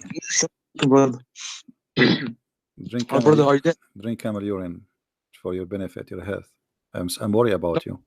You're coughing too much. No, you guys talk so long. Yeah, I was watching TV and said I was eating some pizzas, but and then I eating what? saw that she. You are eating I what? tried to quick as possible because I want to bring something up. Just like 5 minutes, man. If you give me just a few seconds, brother. Go ahead.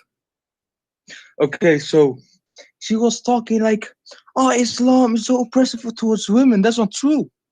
Islam gave so much rights. The first woman, who opened the university, the first university in the world, was created by Muslim women in Morocco. Really? Oof. Yes. First Me, university. a Muslim world, the whole Muslim world, the first university. And what you teach in the Muslim university? Say again? And what do you teach in a Muslim university? How to kill Christians and Jews? Well, you know why? Because Muhammad, peace be blessed be upon him, he said, find knowledge from the grave to the creator. Okay, hold on. So, isn't it your prophet said that the one who lead them is if a woman she lead a nation, this nation is going to face a failure? Are women yes allowed or no? to? Yes or no? Well, it's the statistics say otherwise, though. The statistics actually support this. I'm asking you. Did your prophet says that people who allow a woman to lead them, they will be destroyed? Yes, but are you against this? Okay, well, hold on. You just said to me that a woman, the first university in the world, which is a big garbage, was created by a Muslim woman. But your prophet says women are stupid, and anyone who listen to them, he's stupid. And if people agree with them, they are stupid. So you are saying to me that you Muslims are a bunch of stupid because you don't agree with your prophet who said women are stupid. So what do you say? Here we go. The hadith in front of you, and this is Sahih al-Bukhari. 1 sec, I'll open YouTube.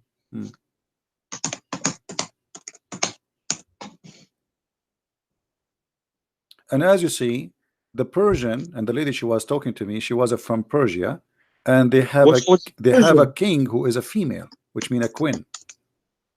Yeah. So you see what Islam did?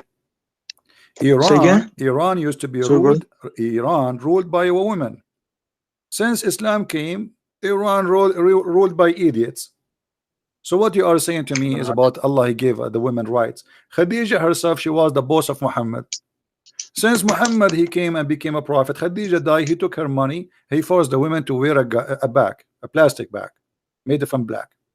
So why you are lying to us? It says Islam gave the woman, Islam gave the women the right to be beaten. Is it true that the Quran says you can beat them? No, brother. No, Islam. What? No, brother. I'm serious, brother. I'm serious too. Isn't it the Quran says you can beat your wives? Yes or no?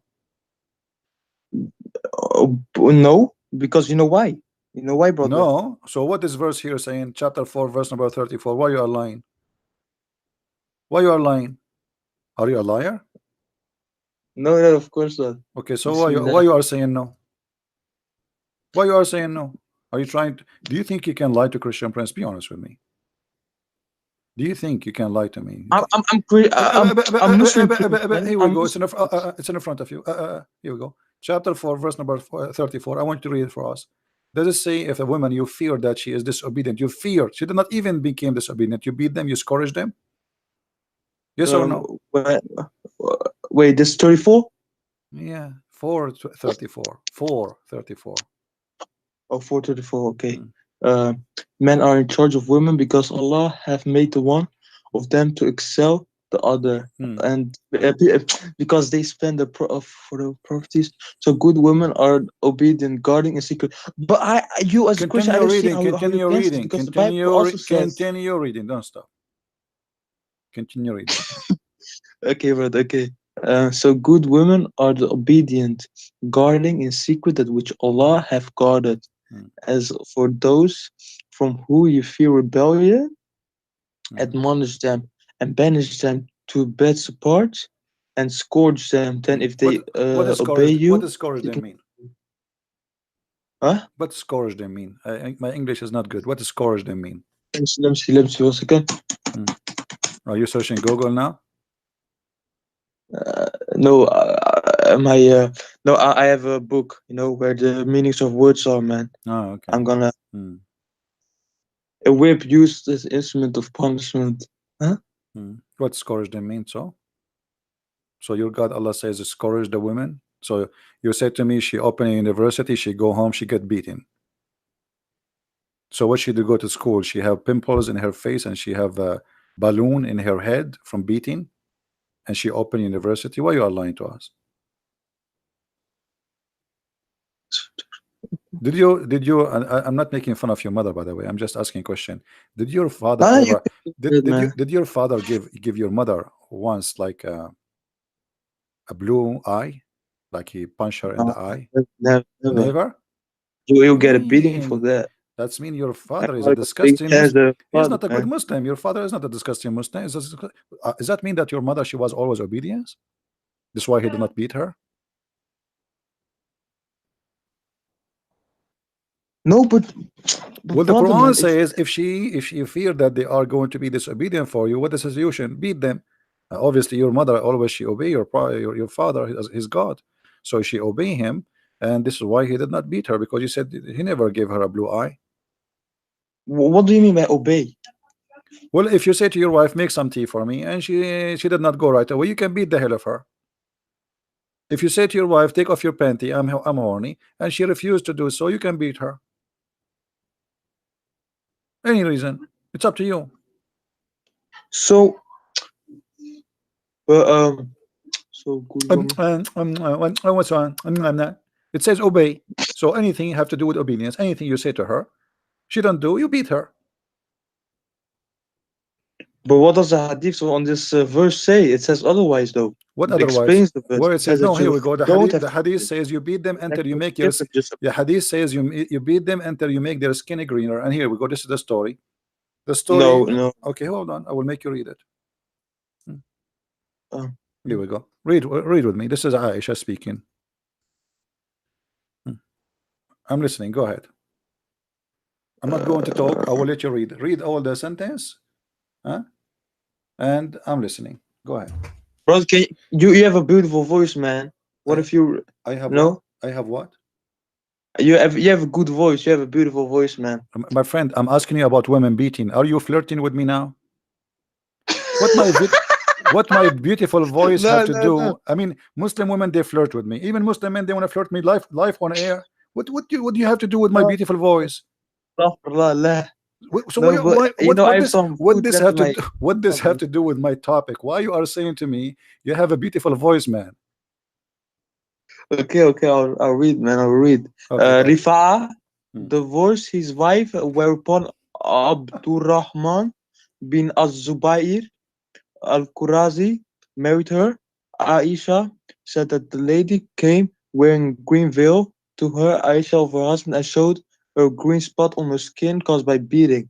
It was a habit of ladies to support each other. So when Allah's messenger came, Aisha said, I have not seen any woman suffering as much as a believing woman.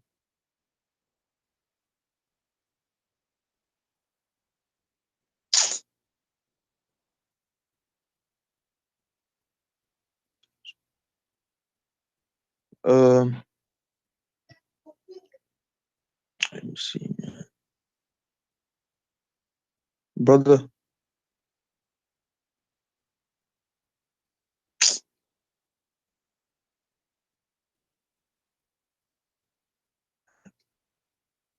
If I divorce his wife, upon Abdurrahman. Damn, I got booted or something, man. I turn off.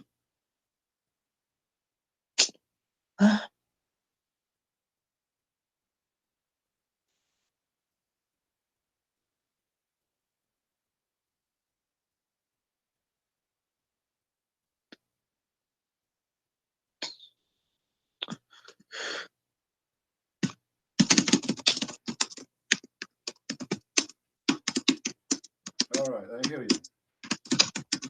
Oh, brother, are you there? So what Oh, do I you, thought you were. I so heard you something. so what do you say? Did the husband, he beat her until her clothes, her skin became greener than her clothes?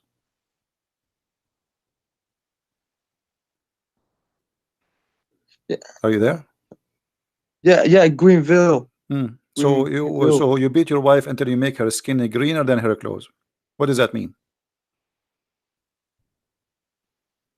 And the prophet is Was there, and the prophet took the side of the man. The prophet, he warned the women not to do that again, and he agreed with the man.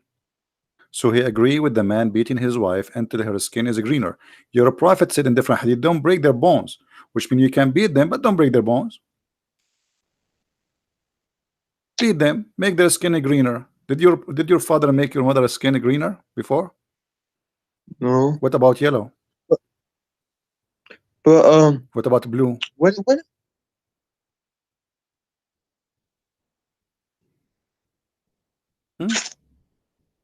brother, I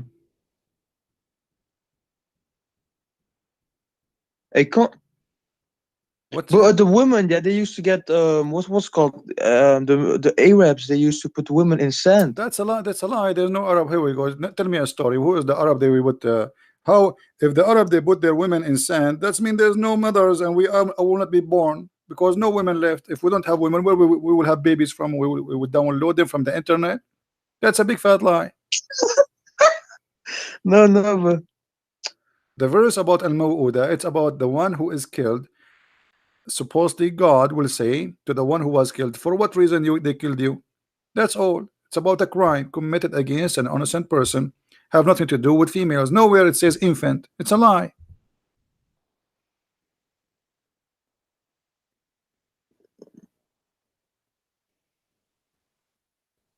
but in First Timothy 2:11 says a woman should learn in quietness and feel submission. I do not permit a woman to teach or have authority over men.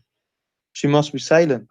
This is in the church when a woman they are talking about making a recipe how to make ice cream or to make salad. So he's saying to them, shut up. This is not the time for that. Either you are a polite and you behave, you are in the house of God, because usually the one who speak about things not in the right time, this is the women. So he's speaking to the women, and the teacher is always the man in the synagogue. This is a Jewish synagogue where always all of them they are Jews, Orthodox Jews. The man is the teacher, the women and the men they are listeners. So there's one guy, his name is Rabbi, and the rest they listen.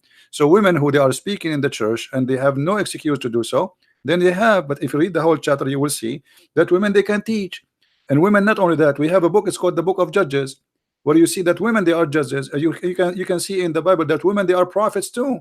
So the Bible says women are prophet, women are judges, and we have women like Mary. So did Jesus says to Mary, shut up, don't talk? Mary, she came to him and she asked him to do a miracle. He says, this is not my time. But even though yet he did what she asked him for. So you have a wrong understanding and try to fool yourself. The Quran teaching that the woman she is nothing. Islam teaching that the woman is just a sex toy. This is why Jesus said you marry only one person. One, the man he leave his family, and the women they join together, they became echad. For what? For the God of Christianity teach that the man is the same as a Christ giving himself to the church, and the woman is the same as the church. So in Christianity, women is equal to the church, which is holy for us, while in Islam, women she is just a sex toy.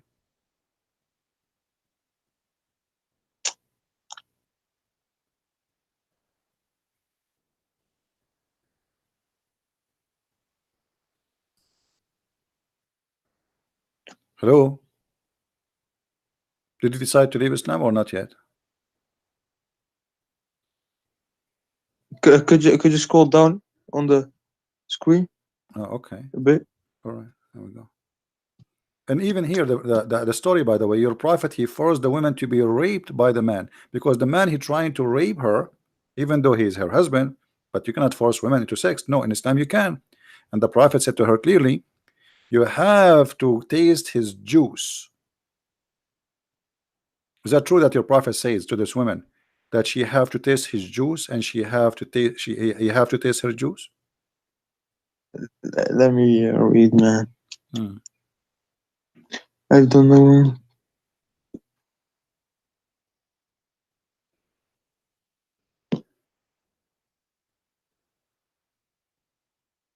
And the prophet said to her, you need to know you cannot get back to your previous husband. So the whole story is what? This woman, she don't want this man, she want to marry a different man. So Muslims are forcing a woman to have sex with the man she don't want him, and Muhammad take the side of the man who want to rape her. Read carefully. Muhammad said, not me. Then you know that it is unlawful for you to remarry Rifa. Rifa is a previous husband. Muhammad, he come with the rule that if your father divorced your mother 3 times, she cannot go back to him unless she sleep with different guys. Is that correct? No, that's unlawful for you. So you yeah, agree? probably. Man. So what do you think about the prophet saying you cannot go back to the man who you married before unless you have intercourse with the new man? What is the wisdom of that? No, it doesn't say. It says 3 times. Okay, he divorced her 3 times, and now she marry a new husband, and Muhammad saying you cannot go back to the previous husband unless you have bing bing boom boom with this guy. Yes. So why she became lawful for him to the previous husband if the guy do boom boom? What is the logic? Like the boom boom will certify her to be a wife again for him? No, Like no, no, no. this is what it says. Read it. You cannot get back unless he do boom boom to you. Yeah, but this thing is talking about she wanna go back to her previous husband. Do you see? You cannot remarry Rifa. This is the previous husband, so she cannot go back to the previous husband unless she do boom boom. So now tell me what the boom boom will do to her. How that will make her lawful to go back to previous husband? Because if she does that, her previous husband will accept her. If she does what? So let's say I am with a woman, yeah. And who is the woman? Who is the woman there? You are the woman, or and she is the man, or who is the man? I'm confused. No, I'm the man. I'm the man. I don't know, because you say to me you have a beautiful voice, so I'm not sure now. No. I didn't say nothing, man. Okay, you did not say. Okay, yeah. My ears was okay. No problem. Yeah, it was Jibril saying that. Okay. Okay. So are you saying the Quran? Are you saying the Quran did not say that a woman, if she is divorced 3 times, she have to have sex with a new additional guy so she can go back to the previous guy? Are you denying? I think there's some righteousness in that. What is the righteousness? Okay, so you divorce your wife 3 times, and now she have to go and take off her panty and go to my bedroom. I sleep with her. She can't go back to you. What is the righteousness about that? No, she doesn't have to do that. She have to. Here we go. Your prophet saying that. Read it, my friend. Read it. If you want, he said, you know that it is unlawful for you to remarry Rifa unless you do boom boom with Abdul Rahman. So what the boom boom of Abdul Rahman will do to this woman to make her lawful for her previous husband? Tell us. It's like a test. Testing what? Testing her vagina? No. Well, he's doing boom. He is doing boom boom where? Divorce, and then we marry again, and we divorce, we marry again, we divorce, we marry again. You Muslims, okay. If Islam is against divorcing and remarrying, well, why Muhammad allow you to divorce and marry as much as you wish? Still, this one will not prevent you, because still you can have her back. All what she need to do, she go sleep around again, and she come back to you. And now she became more of a whore because she's sleeping around in order to come back to you. So you made her a whore, so everybody can jump on her. What is the wisdom? You made her sleep with other guys so she can go to the previous guy. And what's her fault? No, She is not the one who divorced. It's the husband who divorced. So now your prophet is punishing who? Is punishing the women or the man? The one who will do boom boom to her is her, not him. What about your prophet says if you divorce your wife 3 times, we will let them do boom boom to you. And then he will not do that. Because now you punish the women. The woman, she is the one who is going to have sex with a strange man she don't like. As you see, he's beating the hell of her.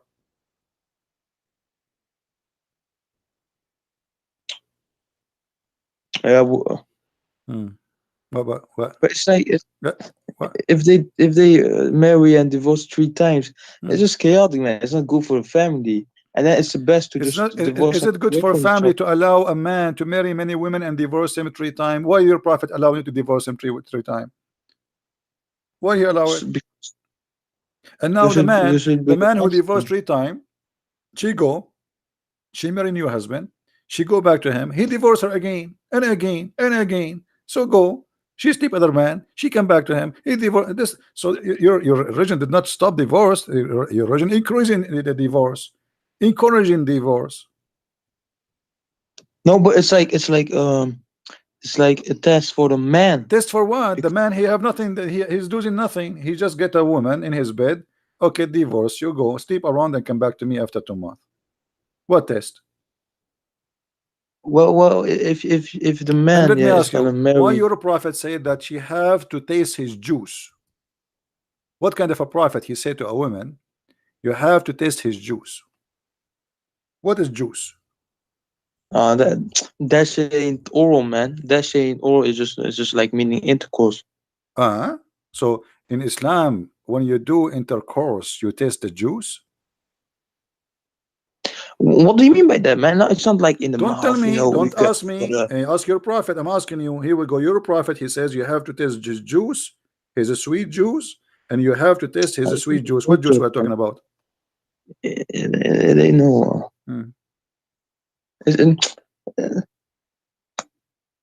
I know how to explain. How old are you? Say again? What do you mean you don't know? It's obviously he's talking about tasting the sperm. No, but look, if you're gonna marry okay, what about we go?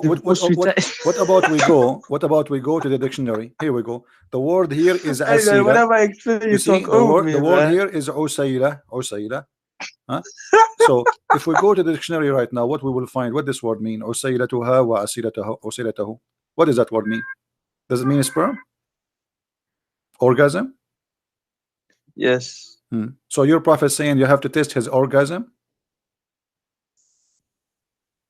Why? You tell me. You just said yes, not me. So why your prophet saying you have to test his orgasm? How she can be lawful? Why? How she can be lawful if she swallow his orgasm?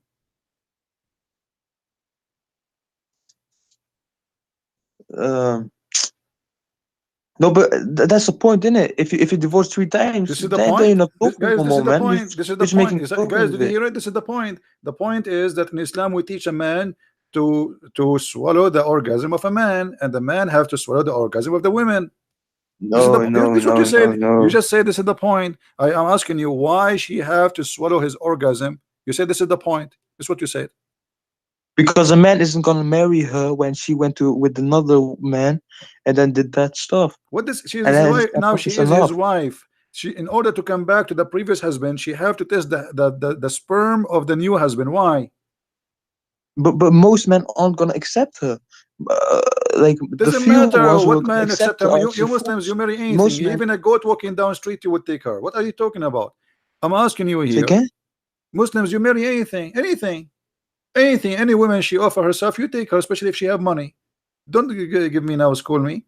Now here it says you cannot remarry the previous husband unless you taste this guy juice. What that will do? She have intercourse with him, and now she have to test. She have to test his orgasm. Why?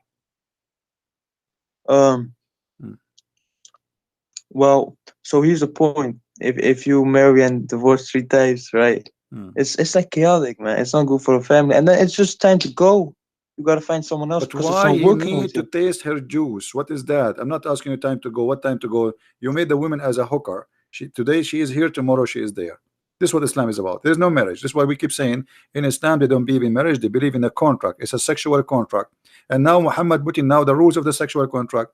You have to taste the juice, because if you don't give him taste the juice, that's mean he did not have fun. Is that correct? You agree? Yeah. Yeah. Yo. So, No. okay, my friend, thank you very much for calling. Thank you, brother. Oh boy. And this is what is missing. Men, they are saying to me, you have a beautiful voice. I'm going to throw up.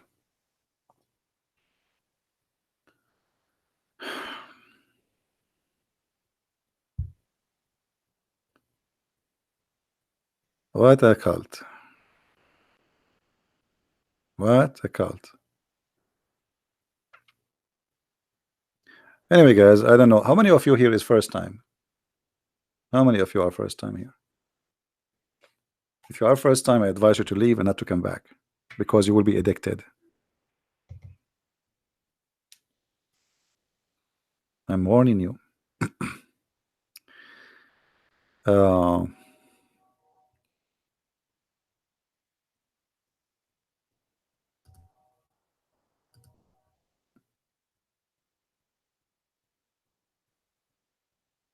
Okay. So, don't forget, please, to subscribe. And if you already subscribed, don't forget to unsubscribe. And this is the way you can get the blessing of Allah, because Allah, He give you double deeds.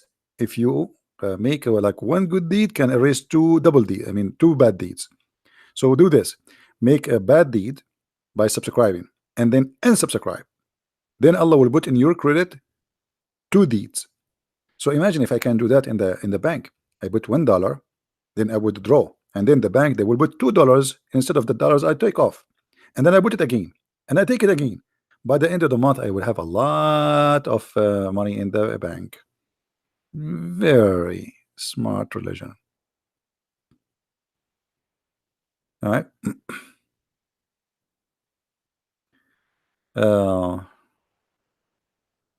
I want to marry you.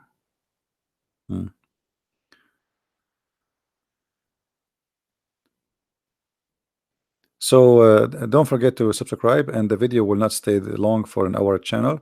So if you like what we do, please really subscribe. You are welcome. And feel free to download my videos. They are for free for everybody. I don't care really. Actually, I encourage you to download them, put them in your channel. I'm not like others who get angry if people download his videos. The point is to spread the truth, and the truth will set you free.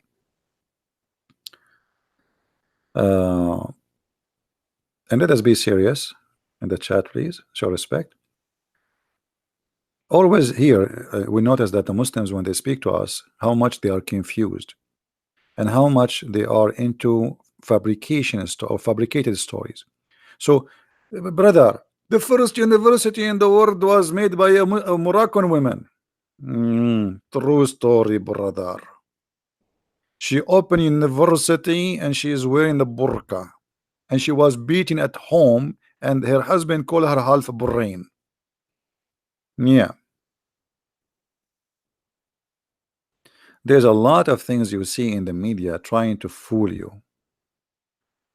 You see, the Middle East, the reason the Middle East is beyond the cave time, because women is held inside bags, not burqa. This is a bag, because she is buried alive. Women is the half of the society. So you don't allow them to go to school. You don't allow them to take education. You don't allow them to be smart. The point, by the way, they don't want the women to be smarter than them, because the man, he want to be in control. If she is smart, she will be smart. She will question. She will ask. She will know, and that's not good. How the man can be in control? If we open a university where people they can learn the real knowledge, then how a fool, he call himself imam, he can claim to be a knowledgeable person, because everybody there will laugh at him.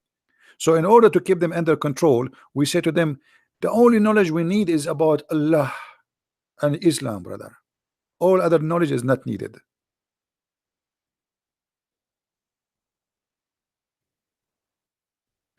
They curse the kuffar. The kuffar are useless. There's no need for them. And then they buy your TV, they buy your phone, they buy your internet. But everything they have in their life to make them happy is made by the kuffar.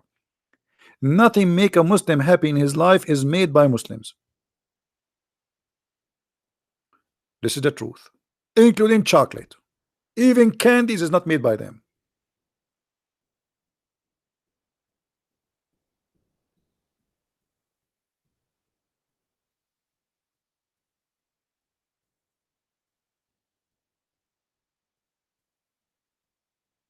There is a Muslim from who live in England. The stupid English people, they give him citizenship.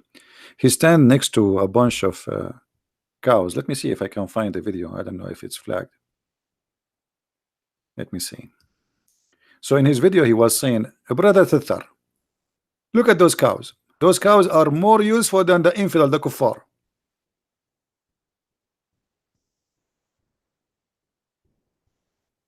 Let us see. And behind him there is a Mercedes Benz, and he's holding a phone, and he's using a camera. All is made by the kuffar, and the kuffar are like cows. The cows is more useful. They give milk. What the kuffar do? Nothing.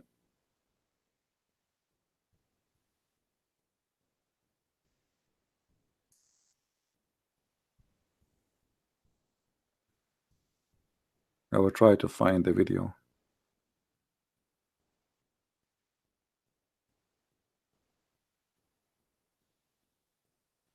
I don't know if they took it down. Let us see.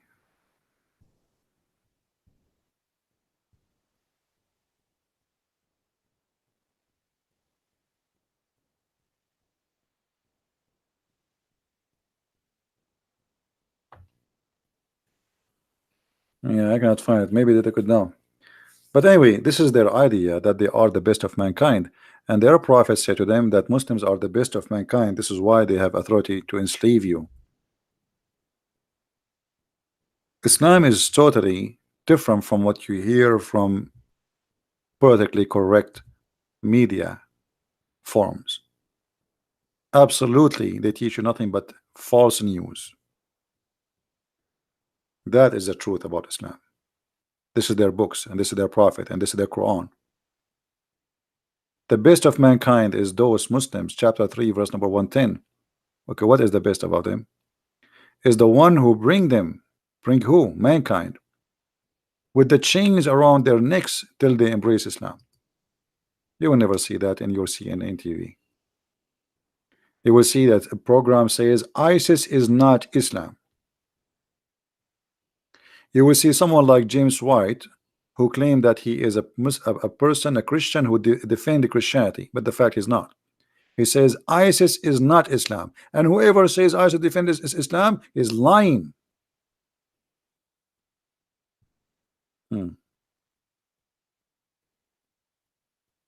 Be aware, my friend, from false teachers. Our Lord the Messiah said, be aware of false prophet and false teachers who come to you in a clothes of a sheep, but in fact they are wolves.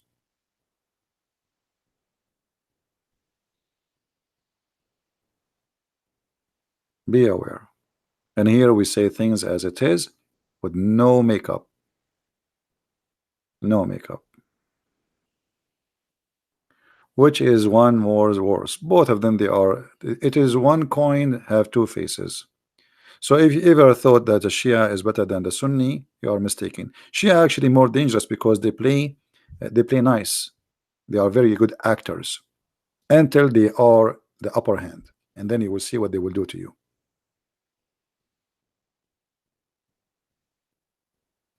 When Shia, they were not in control of Iraq. They were sheep. They speak to the Sunni. We are brothers.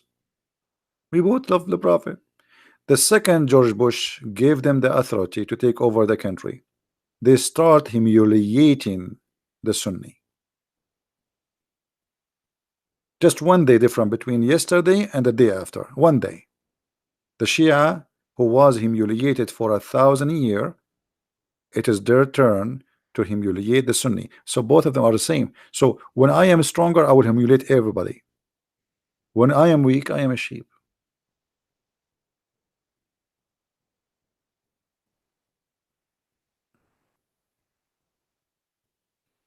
Dawa man cow. Okay, let's see. Look like somebody he found it. Thank you for searching.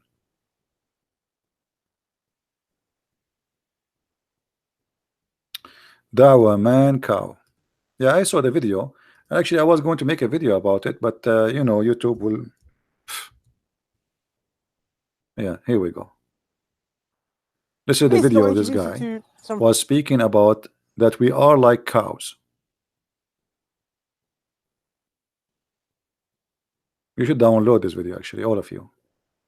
He was talking about the cows, that cows are better than us. And look, he have a Mercedes Benz. He is driving Mercedes Benz. And he is saying, what the benefit of the kuffar? Like Mercedes Benz is made by the Muslim, by the way. Look at the cows. They are better than the kuffar. Actually, let me download it.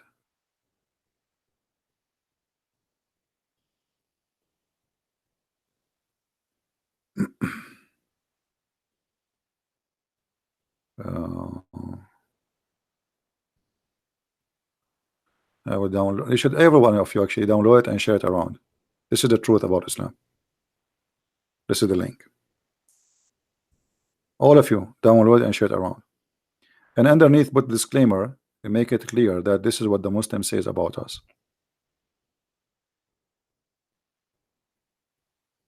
No, they are not stupid. The stupid is the one who gave them citizenship. This is what he believes. The stupid is the country who gave him citizenship and let him live there, and he hate us, and he is saying, that's, you know, when you teach such a teaching, what does that mean? Go and kill them like cows. He is not the stupid. The stupid is the country, the government, the people who gave them citizenship. They are doing what they believe. And actually, this man is more truthful from other Muslims. He is saying what he believes.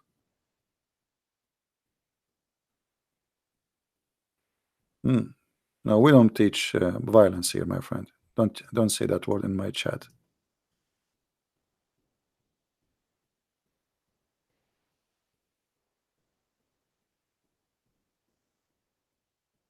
Stupidity is the reason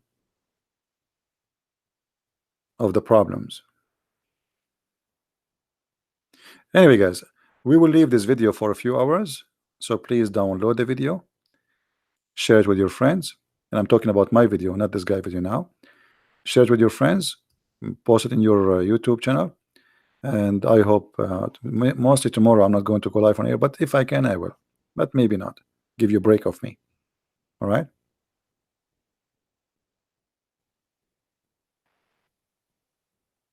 Mahdi, Saddam, he killed many Shia after the USA armed them. Before the Shia never dared to open their mouth. Give me a break. Saddam, he started that because the war is two-part. George Bush the father and George Bush the son. So give me a break, Abdul. You Shia never open your mouth, never dare to open your mouth all your life during Saddam Hussein until George Bush the father come. And then when he became weak in certain areas, and the American, they armed you. Even the war now, which happened in Iraq, the Shia, they came and they kissed the shoes of George Bush to go and free them from the dictator Saddam Hussein. And a day after he free you, you ask the American to leave. This is what the Shia do. They play taqiyya. All right. Anyway, guys, I think we have enough for today. Thank you very much for being here. May the Lord bless you. And until we see you soon again, Christ is Lord, Islam is false. And take care. Bye-bye.